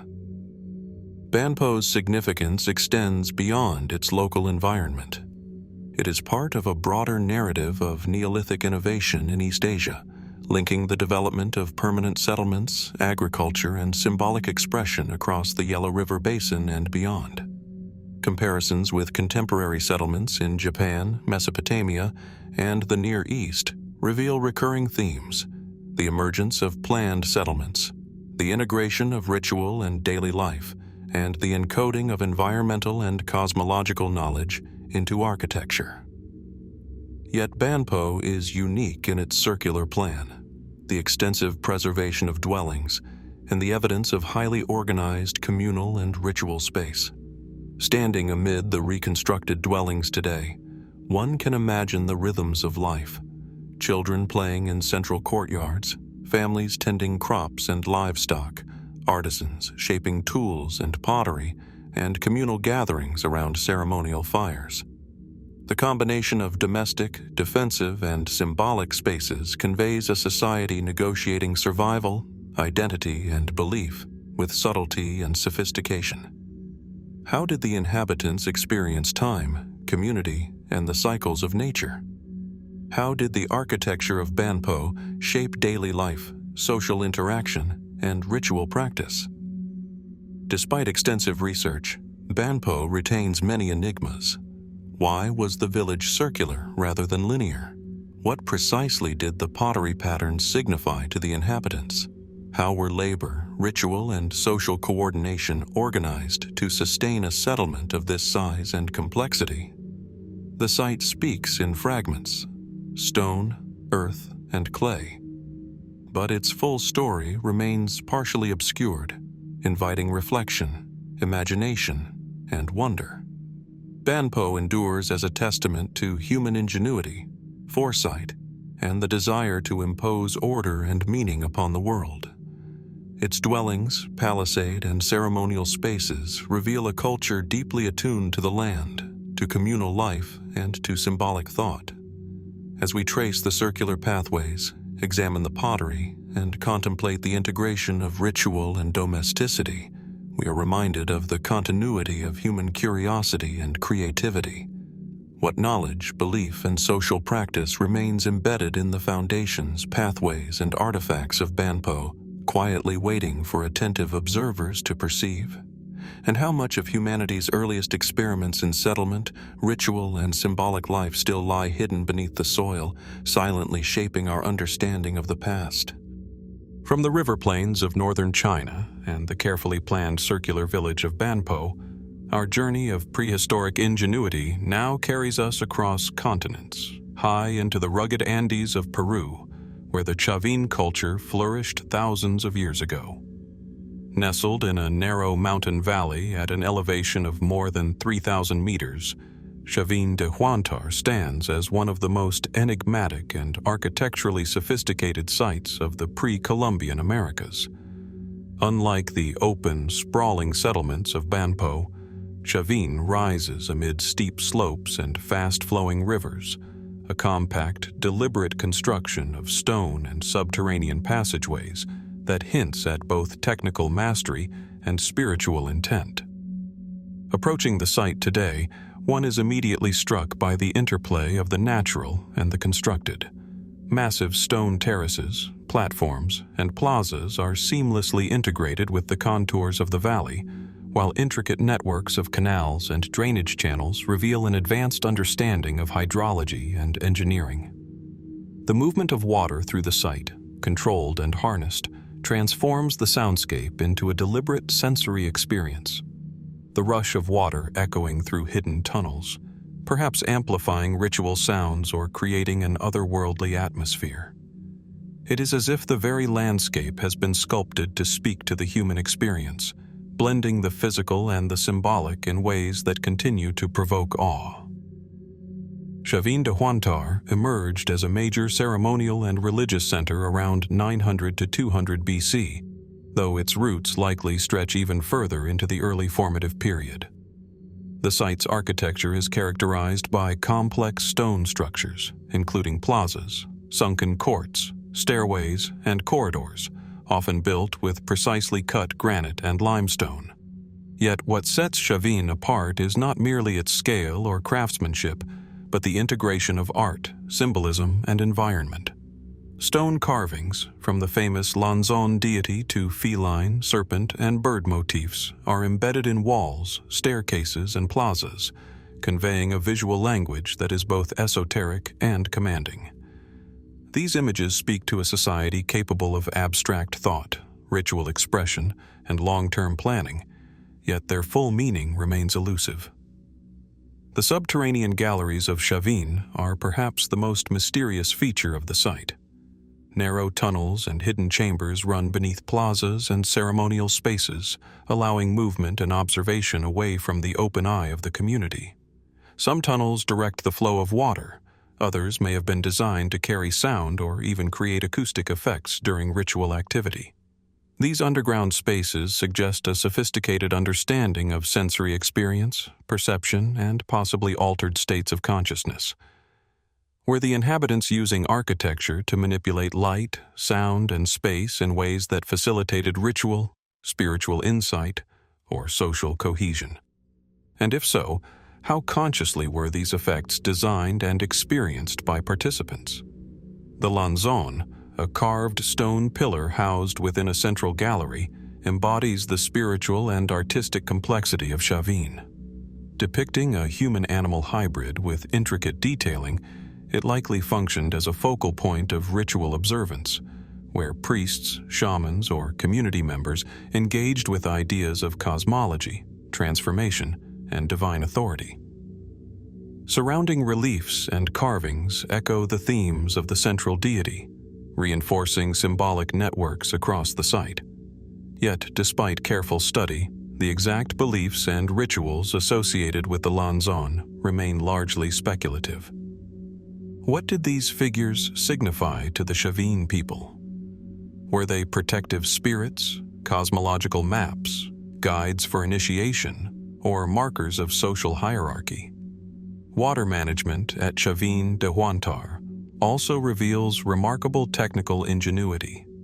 Stone canals and drainage systems were carefully designed to prevent flooding while channeling the flow of mountain rivers in precise ways.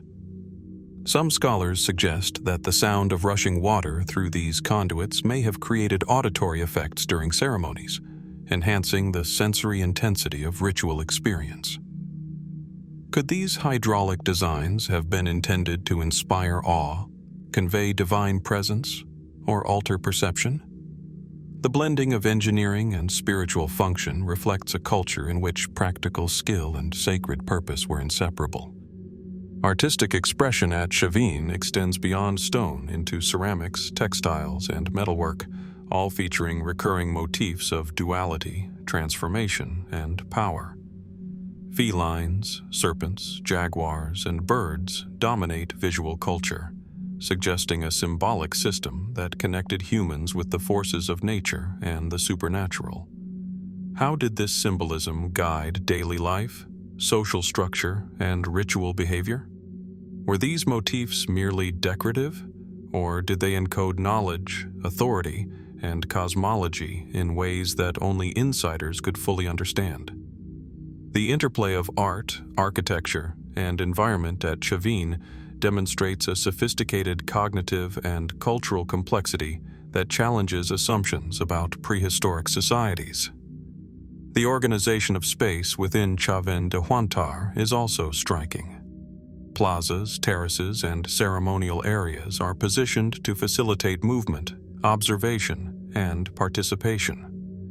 The layout accommodates communal gatherings, ritual processions, and possibly initiatory experiences, all within a framework that suggests central coordination and authority. Who orchestrated these ceremonies, and how was knowledge of ritual practice transmitted? Did certain individuals or priestly classes possess specialized expertise, guiding both the spiritual and practical life of the community? And how did the integration of natural acoustics, subterranean galleries, and monumental architecture enhance the perceived power of these leaders, or the sacred rituals themselves? Environmental adaptation is equally significant. Situated amid high-altitude valleys prone to seasonal rains and river fluctuations, the builders of Chavín had to navigate challenges of topography, water management, and resource availability. Their success demonstrates not only technical skill, but also careful observation, planning, and possibly long-term communal memory. How did the Chavín people interpret and negotiate the forces of nature, and how were these understandings encoded in their architecture, ritual practice, and symbolic language? Walking through the site today, one is struck by the sense of intentionality at every scale. From the monumental stone blocks and carved reliefs to the subtle orientation of galleries and the orchestration of water flow. The combination of monumental, subterranean, and ritual elements creates a multisensory experience that must have impressed and perhaps overwhelmed those who lived and participated in its ceremonies. What psychological and spiritual effects were intended, and how did they shape social cohesion, hierarchy, and identity? How much of this complex cultural knowledge was transmitted orally, through practice, or through direct engagement with sacred spaces? Despite decades of research, Chavín de Huántar retains profound mysteries. What precisely did the Lanzón represent to its contemporaries?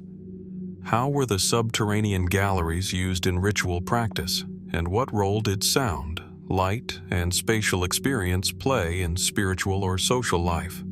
How was labor organized to create such a sophisticated complex in a challenging environment?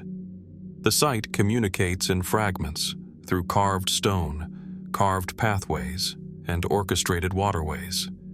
But its full message remains partially hidden, inviting reflection, speculation, and wonder. Chavín de Huántar endures as a testament to human ingenuity, perception, and the drive to integrate the sacred, social, and practical. Its architecture, art, and hydrology reveal a society capable of imposing extraordinary order on a rugged landscape, creating spaces that were simultaneously functional, symbolic, and experiential. Standing among the terraces, plazas, and subterranean galleries today, one senses a continuity of human curiosity, creativity, and desire for meaning. The rivers still flow, the stone monuments endure, and the questions that inspired their creation echo across millennia. What remains encoded in the galleries, carvings, and canals of Chavín de Huántar, waiting to be perceived? And how much of humanity's earliest experiments in monumental architecture, symbolic communication, and ritual experience are still hidden, quietly shaping our understanding of the prehistoric world?